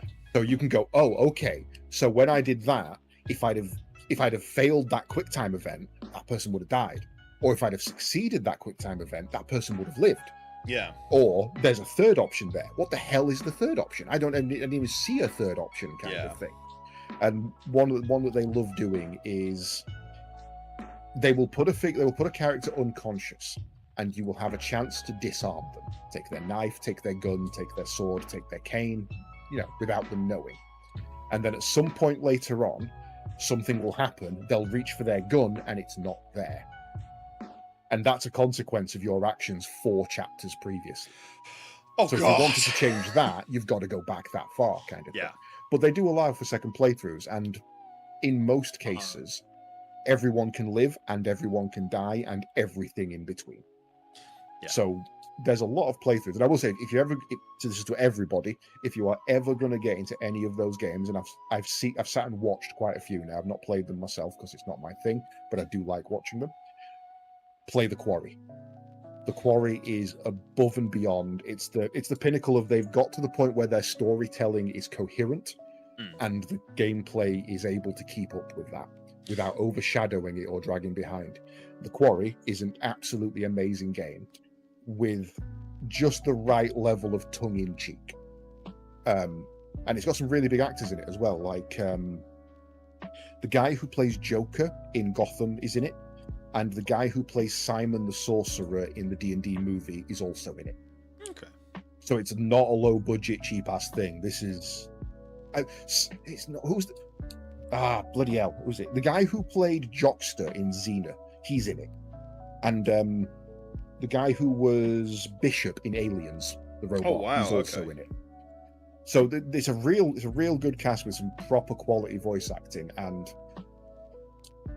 for both of you and anybody else who wants to get into that kind of thing, The Quarry, that needs to be your entry to the franchise, because fuck me, that's such a good game. Yeah, oh dear, geez. That's. I looked at characters. I was like, oh, that's not what I want. Miles Robbins, Skylar Gisondo, Brenda Song. Droid. I will never ever remember the actor's name, but I can probably tell you 10 things that each of them have been in, because that's how my brain works. I can tell you the characters they've played. I don't give a crap about their real life. That's not why I watch them. Fair. Yeah. I know David Bowie and I know Jennifer Connelly. Jennifer Connelly. Because they're in Labyrinth, and that's the only movie that matters. I'm just looking through them now because it's on IMDb, and it's just like, oh, okay, yeah, I couldn't have told you any of these guys' names, but I recognize some of them. Until you go to the characters they've played, and you're like, oh shit, I know that one. I mean, Crap, like Ethan Suplee. I recognize that guy, and I recognize him from various video games. Yeah. Yeah. Okay, yeah, Claudia Black, but everybody knows Claudia Black. Yeah. That's everybody knows Claudia. You know, there's definitely some I know the actors from, but that's why I know him in Clerks 3. Yeah. Replaced him now. It's like he's in Clerks. Okay. Cool. Yeah. That's where my humor lies. This is how good my character reference memory is. When we walked a couple of years back, me and a friend decided to watch every single sci-fi series that we gave a fuck about, including ones we'd never seen. One of the playlists was 72 days long. Oh yeah. Essentially. This was the culmination of 2 years worth of watching nothing but sci-fi. And in Battlestar Galactica, the season, not the miniseries, this is the original Battlestar Galactica, on the one where they go down to Earth, there's a squad of troopers that come to arrest them. And they're all wearing helmets, and they're all completely covered in the faces. And one of them speaks one single line, and I went, that's John Delancey. He's like, my mate's like, who? I'm like, Q from Star Trek. He's like, okay. Imagine me doing that on every single show for 2 years. That's such and such. That's he's from that. Oh, he's from him. That's how my brain works. It locks onto characters. Yeah. Yeah, because as well, you would have been, because you did them in a way of like, you watched every episode in release order, in order. Yeah, so I didn't watch all of Battlestar Galactica, then all of Space 1999. I watched Battlestar episode 1, 2, and 3, then Space 1999 episode 1, then Battlestar episode 4, then Space 9, and then something else would kick in. Yeah, there was sometimes months between seasons because that many shows released. It was great. Yeah. And the bonus there is as well, you can see, like, I kind of wish I joined you on that when you were watching it, but I didn't have the job that would line up with that. I still don't have a job that would line up with that. No, that's fair. But it was useful to be able to see everything and be able to go like, oh, I can see when like this actor just went through season, or episode. Like you watch this one actor do 6 episodes in a row. And any crossovers you had were like, oh, this makes more sense. Like Stargate, SG-1, and Atlantis. Yeah, watching those two at release, like in release order, whichever one came out at the by SG-1 was well first. Yeah, and Atlantis was on for the last 2 seasons of SG-1. Yeah, but watching episode, you because it used to be like a Monday and then a Wednesday for the Atlantis or something like that. I remember watching them fresh, and it was like you'd see them do something, and then you'd see the Atlantis side, and it was great watching the back and forth across the multiple things because they managed to keep the story very coherent on some of those. A lot of them do, and I can tell you after watching that much sci-fi, I can tell you 2 things for certain. Yeah. Any episode with James Masters in it is going to be a good episode. Is it James Masters? Who played Spike in Buffy? James Masters? Sounds right. Yeah. But I might be wrong. Any episode with him in it is guaranteed to be the best episode in that franchise. James Masters, yeah. Because he owns everything he's in. James Masters and the worst sci-fi ever made was Sliders. That's just categorical. That and Quantum Leap, they really fight for that title. But Sliders is the worst sci-fi ever made. Terrible. It's Quantum so bad. Leap I loved though, but Sliders was like dumb. The guy who plays Gimli was in Lord of the Rings was in Sliders for the first 2 seasons. And he quit the show because he walked into the production office one day and saw the writers holding a copy of Terminator and Species and talking about how they could rip off the episodes. Oh no. They could rip off the movies into an episode, and he handed his notice in the same day and quit. That's why they killed his character off. Fair. Yeah.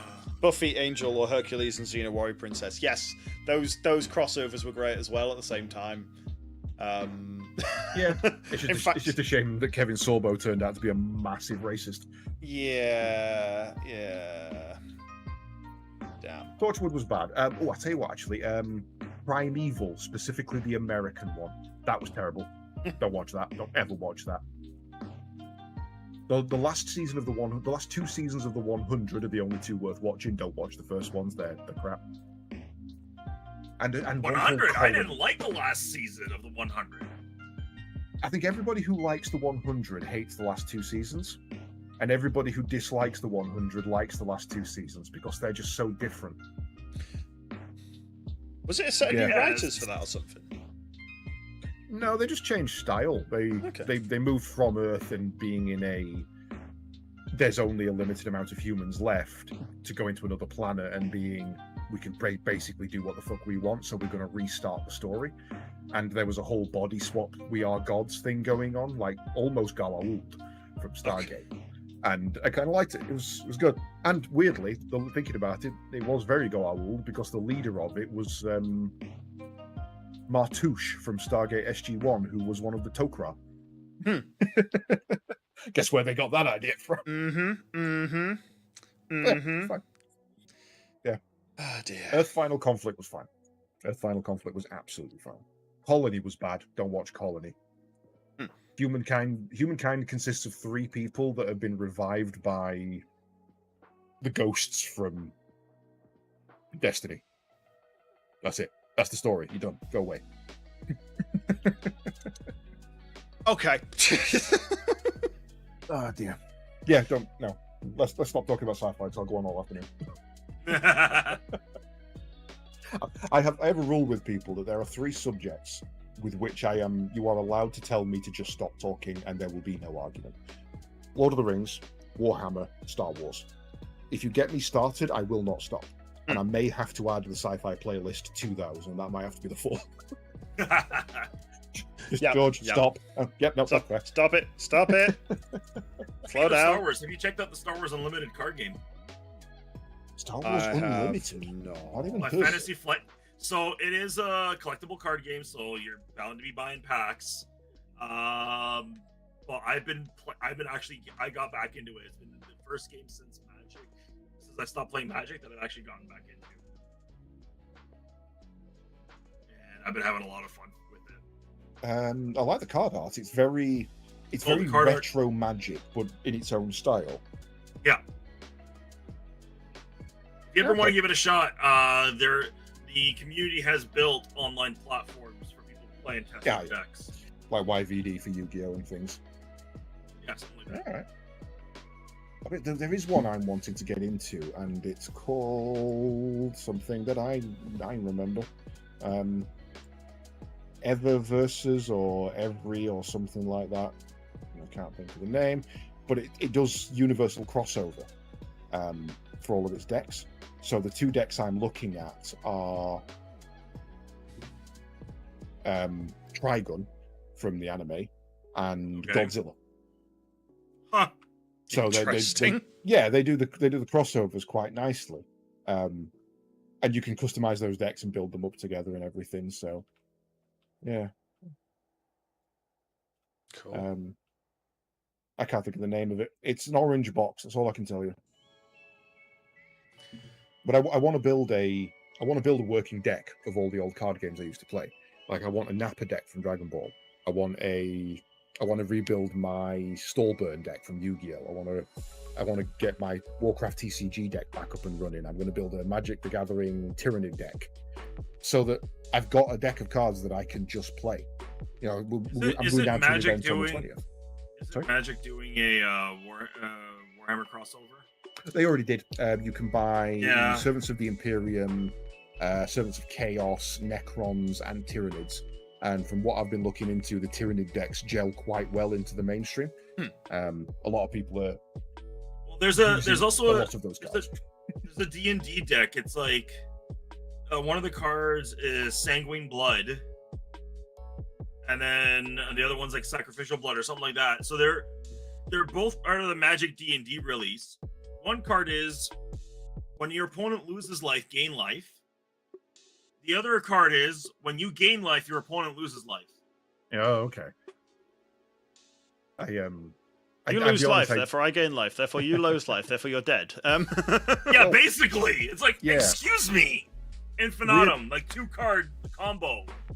Weirdly, I've been looking into format-breaking Yu-Gi-Oh decks recently, and I was reading about one where a guy was sick and tired of this one particular cookie-cutter deck that was out at the time. So he built a deck that revolved around a trap card called Self-Destruct, which is when you have 7,000 points health points less than your opponent, i.e. you've got 1,000 there still at full, flip this card, the game ends in a draw. And with the way that tournament rule, and then you restart. With the way that tournament rules work, it was a best of 3. So it was 2 winners that could do it. So he was basically relying on the first go himself. So you flip a coin, you roll the dice, you decide who's going first. Whenever he got the choice, he went first. Milled out his entire deck, picked up a card that says during your opponent's standby phase, you can pay 500 life points to look at one of their cards. And then set up everything up, ended his turn, and then said, right, during your standby phase, I'd like to look at that card, pays 500 life points. They show him the card. I'd like to look at it again. Like, well, you can't do that. Yes, I can. The card doesn't specify it's once per turn. I can do it as many times as I want, as long as you do not end your standby phase, which you can't do because I'm activating effects. So he just milled himself down and then flip self-destruct, end the game in a draw. Tournament rules say if the game ends in a draw, the person who chose last time gets to choose who goes first again. So he chooses himself, does it again, chooses himself, does it again, chooses himself, does it again. 40 minutes he did this for, just to waste this player's time. And then at the end of it, when the time limit was coming up, and it was basically the tournament rules now say, if the time runs out, you have 4 turns, 2 each. The one with the lowest life point loses. So the game that's about to start, that's gonna run out of time, he side decks in a load of damaging cards and healing cards, and then does the same thing again and just heals himself up to 10,000, stalls the game out, waits for it to end, wins the round. He's got the only win on the board, so the other guy's out. 53 minutes. It took 53 minutes to wind this guy up because he hated his deck so much. That is petty to an extreme, and I love it. That is horrible. I love it. But they've also had to add an infinite recursive loop rule into the game because of a tournament where there's a card on the field that says if you have the highest life points, if your monster has the highest attack, that monster is unaffected by spells. This thing had 3,000. There was another card on the field that had 2,500. Equip the 2,500 with a magic card that boosts its attack by 1,000, which made it the highest, which means it's unaffected by magic, which took it back down to 2,500, which made it not the highest anymore, which then made it affected by the magic, and entered a recursive loop that could never end. I play this card and the game stalls. Yeah, let's call the judge over, and there was no right answer, and there's now a rule in there that says the judge has to come over and decide which card is the most responsible for the recursive loop, and that card is sent to the graveyard. Because it's the only way out. Yeah, it's like I've got myself in a recursive loop. I've gone down a bit of a hole on YouTube at the moment of looking up absolutely bullshit plays, like getting Exodia on your second turn, for example, is always fun. Yeah. Jesus, Exodia. Is there one about the like one yard long deck as well somewhere? Yes, that was 2 tournament judges that entered a tournament with a 222 card deck, all in sleeves, so that it was a good 2.5 meters long. It was as tall as me, essentially. God. Because there was no rule about deck size. I used to play a 100 card deck, for example. That was my deck out deck. But basically the way every time all of the deck was cards that allow you to search your deck, and anytime you've interacted with your deck, you have to shuffle the deck. It's 222 cards. How the fuck do you shuffle that with any degree of randomness? Which then your opponent has to verify that they have to say, yes, that is, I agree that is shuffled. And then so he does that, and he takes 10 minutes to shuffle the deck, and then he plays one more card and has to shuffle the deck again. Oh, and then plays another card and has to shuffle the deck again. So the judges came over to him and to them and said, "Would you mind bowing out?" And he said, "Yes, of course, that's absolutely fine.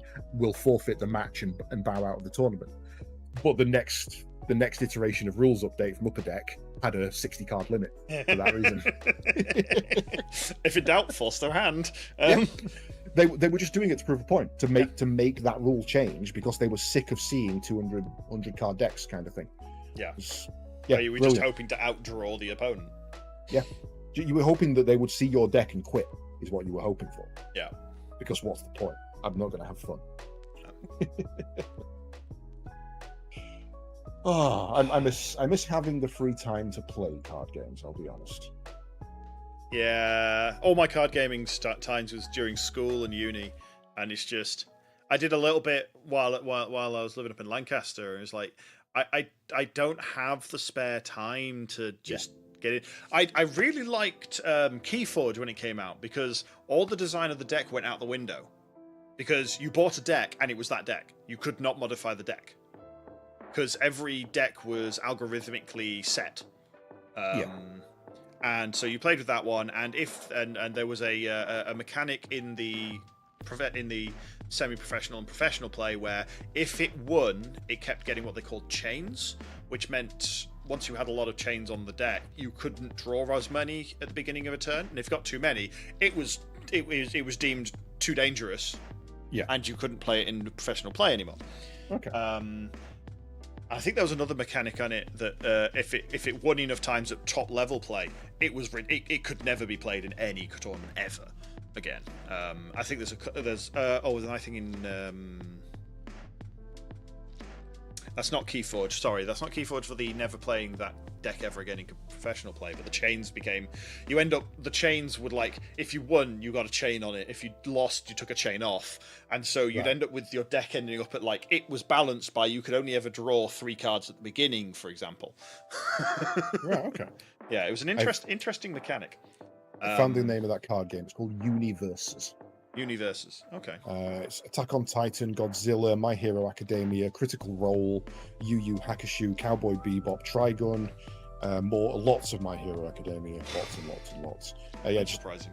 A buttload of different series. Yeah. I just like the fact that I could have Godzilla fighting the characters from Critical Role. Yeah. That's just funny to me. Is there a Power Ranger deck? Because you'd buy that immediately. No, I'm after the Godzilla and the Trigun. Those are set for me. That's fair. That's fair. There was a card in Yu-Gi-Oh that was released. It was allowed in one round of tournaments, and then it was banned. It's a little bird called Yatagarasu. It's got 100 defense and 300 defense and 100 attack. So really pathetic. But its effect is, if this card deals damage to your opponent's life points, they skip their draw phase. Okay.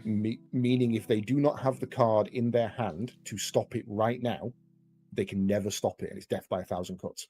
Jeez. Because they're never going to draw a card, because they can't.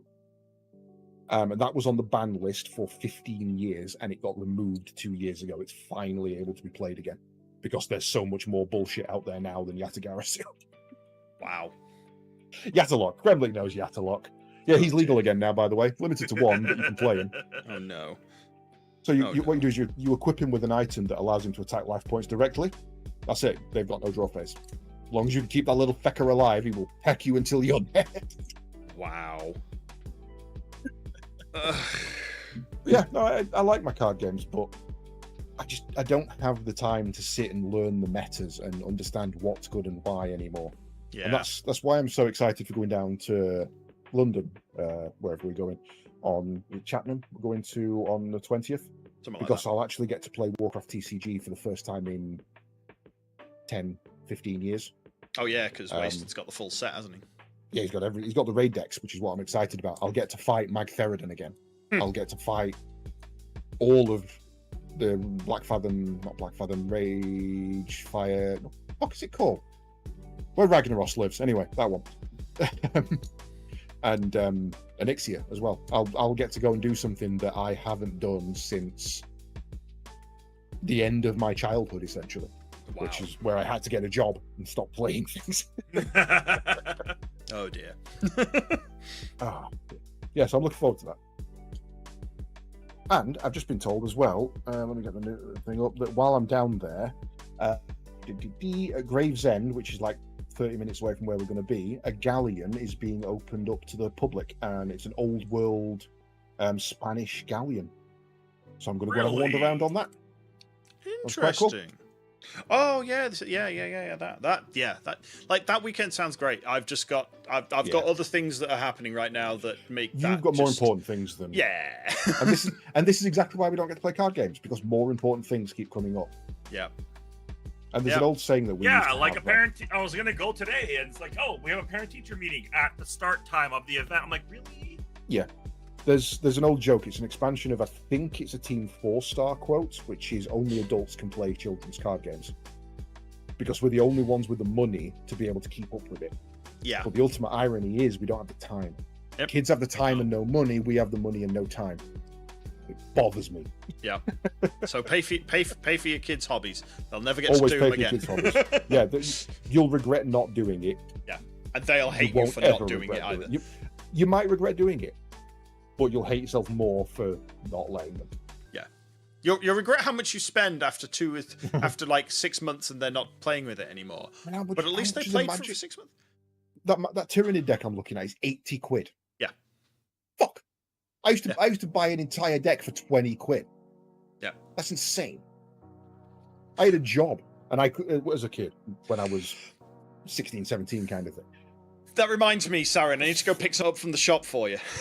Oh no. Yeah, Sarin's addicted to Beyblades. I have those things. I actually saw the email literally arrive yesterday that says it's they're ready to pick up, after going into the shop saying they were ready to pick up 2 weeks ago. So I've got to find it Transformer again. Beyblades. I'm waiting for the Star Wars ones to come out. Is that Transformers 1, the new movie that's coming out? No, this is Optimus Prime and Megatron for the one box. And then Starscream and Ironhide? Optimus Primal and Starscream. Because the artwork for the Megatron and the Optimus Prime look like the ones from the upcoming movie. It's very much looks like the movie, yeah. Which I must say, super excited to go see. I get to go to see a Transformers movie in the cinema that's going to be good. I'm definitely gonna go do that. Like, I finally seen Deadpool. I went to see that the other day. I need to go see that. Me and my wife went to go see that when we had it kids for the evening. Oh my god! I need to go see it. Deadpool v Wolverine, I guess. Yeah, I'll say something that won't spoiler anything, and it hopefully won't colour your opinion of it. Okay. There is nothing wrong with that movie, yet somehow it's the worst of the three. It's a great movie. I love watching it. I'm glad I've seen it, and I'll watch it again. But it's definitely the worst of the three. I think that's probably because they did a really good job on 1, they did a decent job on 2, and you either beat your previous or it's not as good as your previous. My wife has a pretty good quote for that movie, and it's no spoiler. It was a really good movie. It was entertaining. What was the point of it? Yes, exactly. And I can't answer that question here because it is a massive spoiler. But the reason for that movie and the reason why I think it's the worst are the same thing. And once you've seen it, you'll know, because they do a lot of it and they won't stop. Oh dear. But, oh dear. Yeah, I loved it. I thought it was a good movie. I love the references. I love everything they did without spoiler. Everything they did. I think my problem was I saw the twists coming. They were broadcast too early, too loudly. Oh, yeah. I saw them coming a little. And that led me to be constantly watching the background for Easter eggs, because I was like, okay, this scene is already played out in my head. I know how it's going to go. I'm going to pay attention to the stuff I would usually look for in a second watch. Oh, look, in the background, that's from this. Oh, look, in the distance, that's that from that. Oh, look at that hanging on the wall. And every single one of those spoiled the next scene. There's too many Easter eggs. So don't do that. I urge you, don't do that. Take your brain out and enjoy the movie, then go back and watch don't it again. Overthink it. Okay, fine. Okay. First. Don't worry, I don't overthink anything ever. Honest. I've also seen Romulus, Alien Romulus. No. Oh, I need to watch that. So good. Cannot fault it. it goes on for one act too long. It's been stretched just a little too far, but a great film. Oh dear. and also as a little treat to myself, on September the 1st, I went to see Terminator 1 at the cinema for its 40th anniversary. Full extended edition, remastered in 8K or whatever the fuck it is now. And that is possibly one of the best movies I've ever seen at the cinema. If you ever get the chance, go and see Terminator 1 on the big screen. Okay. So good. Okay. I might have to get that. That's 3 movies I need to watch. Because I can't remember if I've seen Terminator 1. You've never seen, you ain't seen Terminator 1? Have I? Wait, no, literally the original Terminator. The original Terminator. Oh, okay, no, I've seen that. I've seen that. Sorry, I thought they'd come out with a new one called Terminator 1. I was like, no. No. The next one has been announced, but I don't think it's been given a name yet. Okay. Genesis was the last one. I didn't see Genesis. I don't think. Yeah, this is the 40th anniversary of Sarah Connor meeting Kyle Reese for the very first time. Arnold Schwarzenegger saying, "I'll be back." Full extended edition, digitally remastered, director's cut. Okay. Glorious. And in a super comfy recliner. Oh. So yeah, that's important. That makes that I will definitely say, like, especially in the last like 10, 15 years or so, going to watch a movie, like before that I was like, oh, I'll just buy the cheapest seat roughly near the middle. Cool, I'll get it. Spend the extra 3 or 4 quid, get the comfy chair and buy your popcorn. Yeah. It makes the experience better. Yeah. As long as you haven't got some dick kicking the back of your chair the whole time. We have it is a franchise. It is a chain, but it's called Savoy, and they mainly are they're a low budget. They're not The View, they're not the Odeon, they're not Cineworld, that kind of thing. But the most expensive chair you can buy there is a recliner with footrest, and it's $8.99. The cheapest seat you can buy at my other local cinema is $10.99.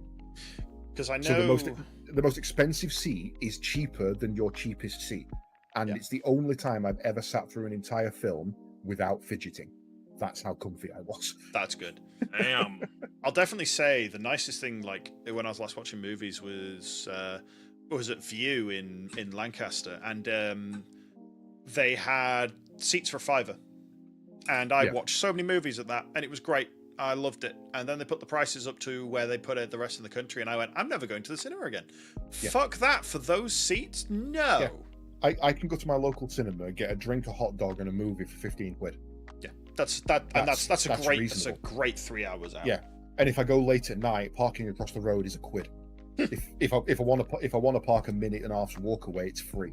Yeah, I've been to see. I went to see Suzume there, an anime. That I was the only person in that cinema. I got the entire cinema to myself. That one. Nice. I've seen Deadpool, Venom, the second Venom movie. I think I went to see Endgame there, and I've never had a bad experience. If you have a Savoy near you, support it. Go to it. You will love it. I have the cinema near me. I'm still to go to, but I think they only have comfy seats in. So I need to probably go and have a watch of something. I meant to go watch the Mario movie, and well, I've watched the Mario movie, but I didn't. That's what we're going to see. Sonic 3. Ah. I need to see that one too. Oh my god! Yeah, I wanted to go see the Mario movie in the cinema because after seeing the Mario movie, I wish I'd seen it in the cinema. It was a good movie. I wish I'd seen it in the cinema. I'd have enjoyed it even more because the music and the lights and everything like that, it just makes it so much better. But it's like, I think for me that's always been the problem with the cinema. Whenever I went as a kid, I mean, my biggest memory of going to the cinema is Star Wars Episode 3. I went after college. I was there. 2 of my college mates was there. Another lad from the other college course was also there. Just happened to be going the same day. I turned around and saw my cousin, and then my brother walked in.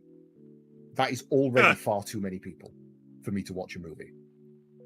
And the cinema was packed, and I don't like that. I'd rather watch a movie at home. And there's very few movies that I've been to the Savoy where I've had to sit next to somebody. And even if you're in a massive armchair, like you're next to someone, but they're a meter that way. and there is very few movies that I've seen in my life where I thought, I wish I'd have seen that at the cinema. But Terminator was one of them, and it came, obviously I never did because I wasn't alive when it came out. That's not how time works. So to get the chance to go and see that, thinking I never would, I was just like, yeah, that's a little treat. I mean, it must be £7. It's not a treat. Oh no, really, is it? it's a pint. Yeah. These days. I mean, the last movie it's not even joking. The last movie I remember seeing, because I've seen one since and I can't remember what it was, so it was great, obviously. Was Alita Battle Angel, and my mate took me to see it at IMAX in CG or anime. The CG version. The recent one. The recent one, yeah. I went to see it see the recent one at IMAX, and I have seen that movie 2 times since at other cinemas, and I've watched the DVD, Blu-ray, whatever version I've got in the other room, like 5 or 6 times. I love that movie. Great movie. I want to go back and watch it the IMAX because the music was amazing in it. The guttural experience of some of the scenes in that, with the power that the IMAX thing does, it's just like If I had an extra, like the only thing that would have made that even better is just having an even comfier chair. That's it. Yeah. And I'd be like, I'm done. I'm done. I have a rare movie poster of it somewhere in a frame upstairs that I haven't managed to hang up yet because I've been in this house for 2 years. Of course, I've done everything I need to do to set this house up. Right. Yeah. Right. Of course you have. I'm sure all the boxes are unpacked. Mm-hmm. You know, just thinking about it, there is another movie that I would definitely want to go and see at the cinema if they ever put it on. Starship Troopers. Oh yeah, yeah. But that's that's a few years off its 40th at least. I think at uni, the Sci-Fi Society booked out. It wasn't Starship Troopers. It was. I've been Labyrinth. We booked out an entire cinema and went and watched Labyrinth. See, I mean, it was actually great. It was great because it was full of the Sci-Fi Society, Sci-Fi and Fantasy Society. We used to watch a movie every Monday after uni, and it was great. But like we had a 200-seat cinema to ourselves, to the society. We filled it, and it was hilarious. We had a Cineplex at the college I went to. It was a media college, and we used to use that every other Friday or so. And I saw Princess Mononoke in there. Nice. And it was just us. There was like 10 of us, maybe, just the college course kind of thing. And that is an amazing film to watch in the cinema. Yeah, I think I need to see. I think I've either seen part of it or I need to see all of it. I have to rewatch it. It's been so long. Yeah. Ghibli's, unfortunately, like there's so many Ghibli films, they sort of mesh into one a little bit because some of the bits do cross over, like Whispers of the Heart and The Cat Returns. Yeah, our actual like Cat Returns is the sequel to The Whispers of the Heart. It's you wouldn't be able to tell he's ever done. Yeah, but there's crossovers. There feels like there's crossovers in all of them because of you see Totoro plushies in all sorts of things.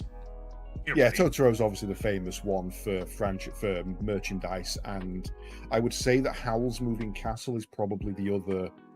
Really I see a lot of Howl's Moving Castle merchandise, and possibly Spirited Away as well. Well, I don't think it's merchandise, but it's up there in the Princess Mononoke as well. Like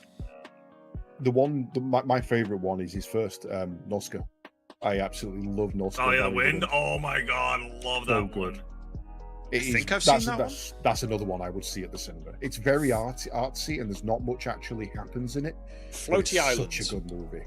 No, that's La Puta Castle in the Sky. Okay, sorry. Yeah, I was like, how can I know La Puta? Okay, that's cool. Giant. Noska's got the giant insect bug slug worm things with the tentacles on the front and the multi eyes. Nope, don't remember. Sky Glider. Yeah, not seen it then. Actually, then I'm getting mixed up. Awesome. Someone's actually made the Sky Glider work. Oh, really? Really? Yeah, someone's made a functional Sky Glider from Valley of the Wind. Cool. Yeah, I might have to look at that. I've just had a look, Sliver. You have a Savoy Cinema. It's a conversion of a historic hall in Stockport. So pick a movie. I'm coming over. Okay, cool. Not this week. Also, I need to actually have a word with my local one because I noticed there's a sign up saying that you can pay 160 quid to book out the cinema. Really? You can just book a screen. And if that's a play what you want rather than a play what's on, I can think of some good. If they do that up and down the country, that's a good little Broken Respawn meetup. Oh, I mean, even if it's play anything that we've got. I mean, I'd love to, but I'm on the other side of the fucking world. Well, I mean, that's kind of the thing. I've got a friend who lives in Nevada. He English born, moved over there to marry his wife. But he's talking about coming over next year, and obviously you're talking about coming over, and that kind of. I'm always talking about coming over, and then something comes up where the bells, and I can't come over. But when eventually you do, that's the kind of thing we should do. Yeah, we should book a cinema round, get everybody together. That's the day. It's just like get everybody. Yes. Yeah. Yes. I mean, the other option, the only other thing would be to be like we book out a cinema, you book out one as well at your end, and we just remote watch together. But the problem on is this big screen. But yeah, I think it'd be cheaper just for me to come over. Yeah, true. If we can get 10 people together, that's 16 quid per person. If Sarin's going to be sat there in a cinema on his own on Discord, I've paid 160 quid for the privilege. That's true. That's true. Yeah, I know. We'll just have to ship you over in a box. It'll be fine. First class stamp. That'll get you anywhere. It's fine. Yeah. You just get charged at the other end. Right. I've just looked and like, this second half of the podcast is 2 hours. Yeah. And there was half an hour before it crashed the first time. So we've made up time. Time to go. Yeah. 2 hours 16 minutes in total. Nice, excellent. Right. Who wants to send off this car crash of a crazy before I reset my router first? Go for it, Sarin. If you need to be off. Beep beep, motherfucker. And we're off. Huh? No, wait, what? Sarin, shoutouts. You. I am SarinTal. I usually stream Thursdays and Fridays, minus podcast day, and when I don't, sleep in because I couldn't sleep the night before. Trying to figure out what I'm gonna do for the Beyblade stuff because my laptop doesn't last long enough for the power to stream, and I don't currently have a physical location with power to do that. So working on that, but stay tuned to the other channel there for any updates, and I'll be doing some videos about unboxing and whatnot here in the coming weeks, months, something when I have time. Caedes. I am CaedesEnder. I stream. I don't have a schedule. I stream when I can find the time. He's currently a loading that's going to be a lot coming up because I don't start my new job until the 24th, so I've got 2 weeks to do bagger roll. Mainly the RPGs, but whatever takes my fancy, and probably some Final Fantasy 14 because I do need to do my weeklies. Thinking about it, we might do that tomorrow. We need to get that Star Wars campaign game in then. Just give me a date, and I've got up until the 24th, and then pretty much the weekends after that. So just give me those dates. All right, I'll try to figure something out. But yes, I will be streaming probably tomorrow, and I also need to work on the Monster Hunter, don't I? I do. I should probably do that tomorrow. Right, okay, that's set. We're doing Monster Hunter tomorrow. Damn it. You're working on the Monster Hunter. And I'm TBSliver. I'm normally live Tuesday, Wednesday, Friday, 8 p.m. UK time. Though if these technical screw-ups continue, I might not be streaming tomorrow, but never mind, we'll find out. I'm gonna finish the stream and restart the router and hope it comes back up. We'll find out. But other than that, I've streamed currently Satisfactory exclusively because that game's finally out. I'm so happy. Sorry, Sarin, I was going to do the thing yesterday, but I went. No, you weren't. I tried to convince you to do the thing, and you told me to sod off. I did. That was after I tried to. I was like, I need to do the thing. I told myself that earlier at work, and by the end of my shift, I went. I want to play Satisfactory, which was good because I didn't get home until I was just like a bit late. But I just played Satisfactory instead. I'm going to be playing it again tomorrow, most likely, unless we do Bakura. Actually, are you available at all, Sarin, tomorrow? I don't think. Well, tomorrow's Friday, so I should be available. Either we play Bakura or I continue playing Star Star Wars or we do some Star Citizen. I don't know. We'll see what we're in the mood for. Yeah, that's fair. That's fair. Yeah, it all depends on brain cell load because one of us normally has it or Adika's soul in it. So yeah. Other than that, just stay tuned in the Discord and you'll find out what the hell I'm doing. And I think it was this scene. Yeah, there we go. Apart from that, I think that's probably going to wrap up this this broken podcast because this fustercluck. This fustercluck. That's about right. It has been an entertaining one, and just to reiterate, I'm talking to Caedes through TeamSpeak and Sarin through our VDO Ninja. And Sarin and I'm Caedes, talking to Caedes through Discord. We're the only ones doing things right. And it's just broken entirely. So yeah, it's been an entertaining podcast. Thank you, all of you who have stuck through for the live show, and anyone that's stuck through for the for watching it after extended the fact. Bit. The extended, the extended bit. I've heard of bring your own beer. I've never heard of bring your own VoIP. yeah, fair. We need to rename the episode. Bring your own VoIP. Yeah, probably.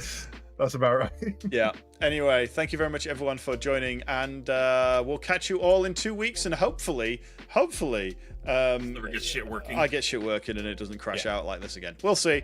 I go give Kremlik a follow on Twitch because he needs affiliate. Yes, Kremlik, twitch.tv/KremlikLoT. Go give him a follow. He's currently hunting 50 followers, and he needs like 9. Go follow him, please. Be great. It'd be cool. Thank you very much, everyone, for joining. Catch you all next time. Later, guys. Bye-bye.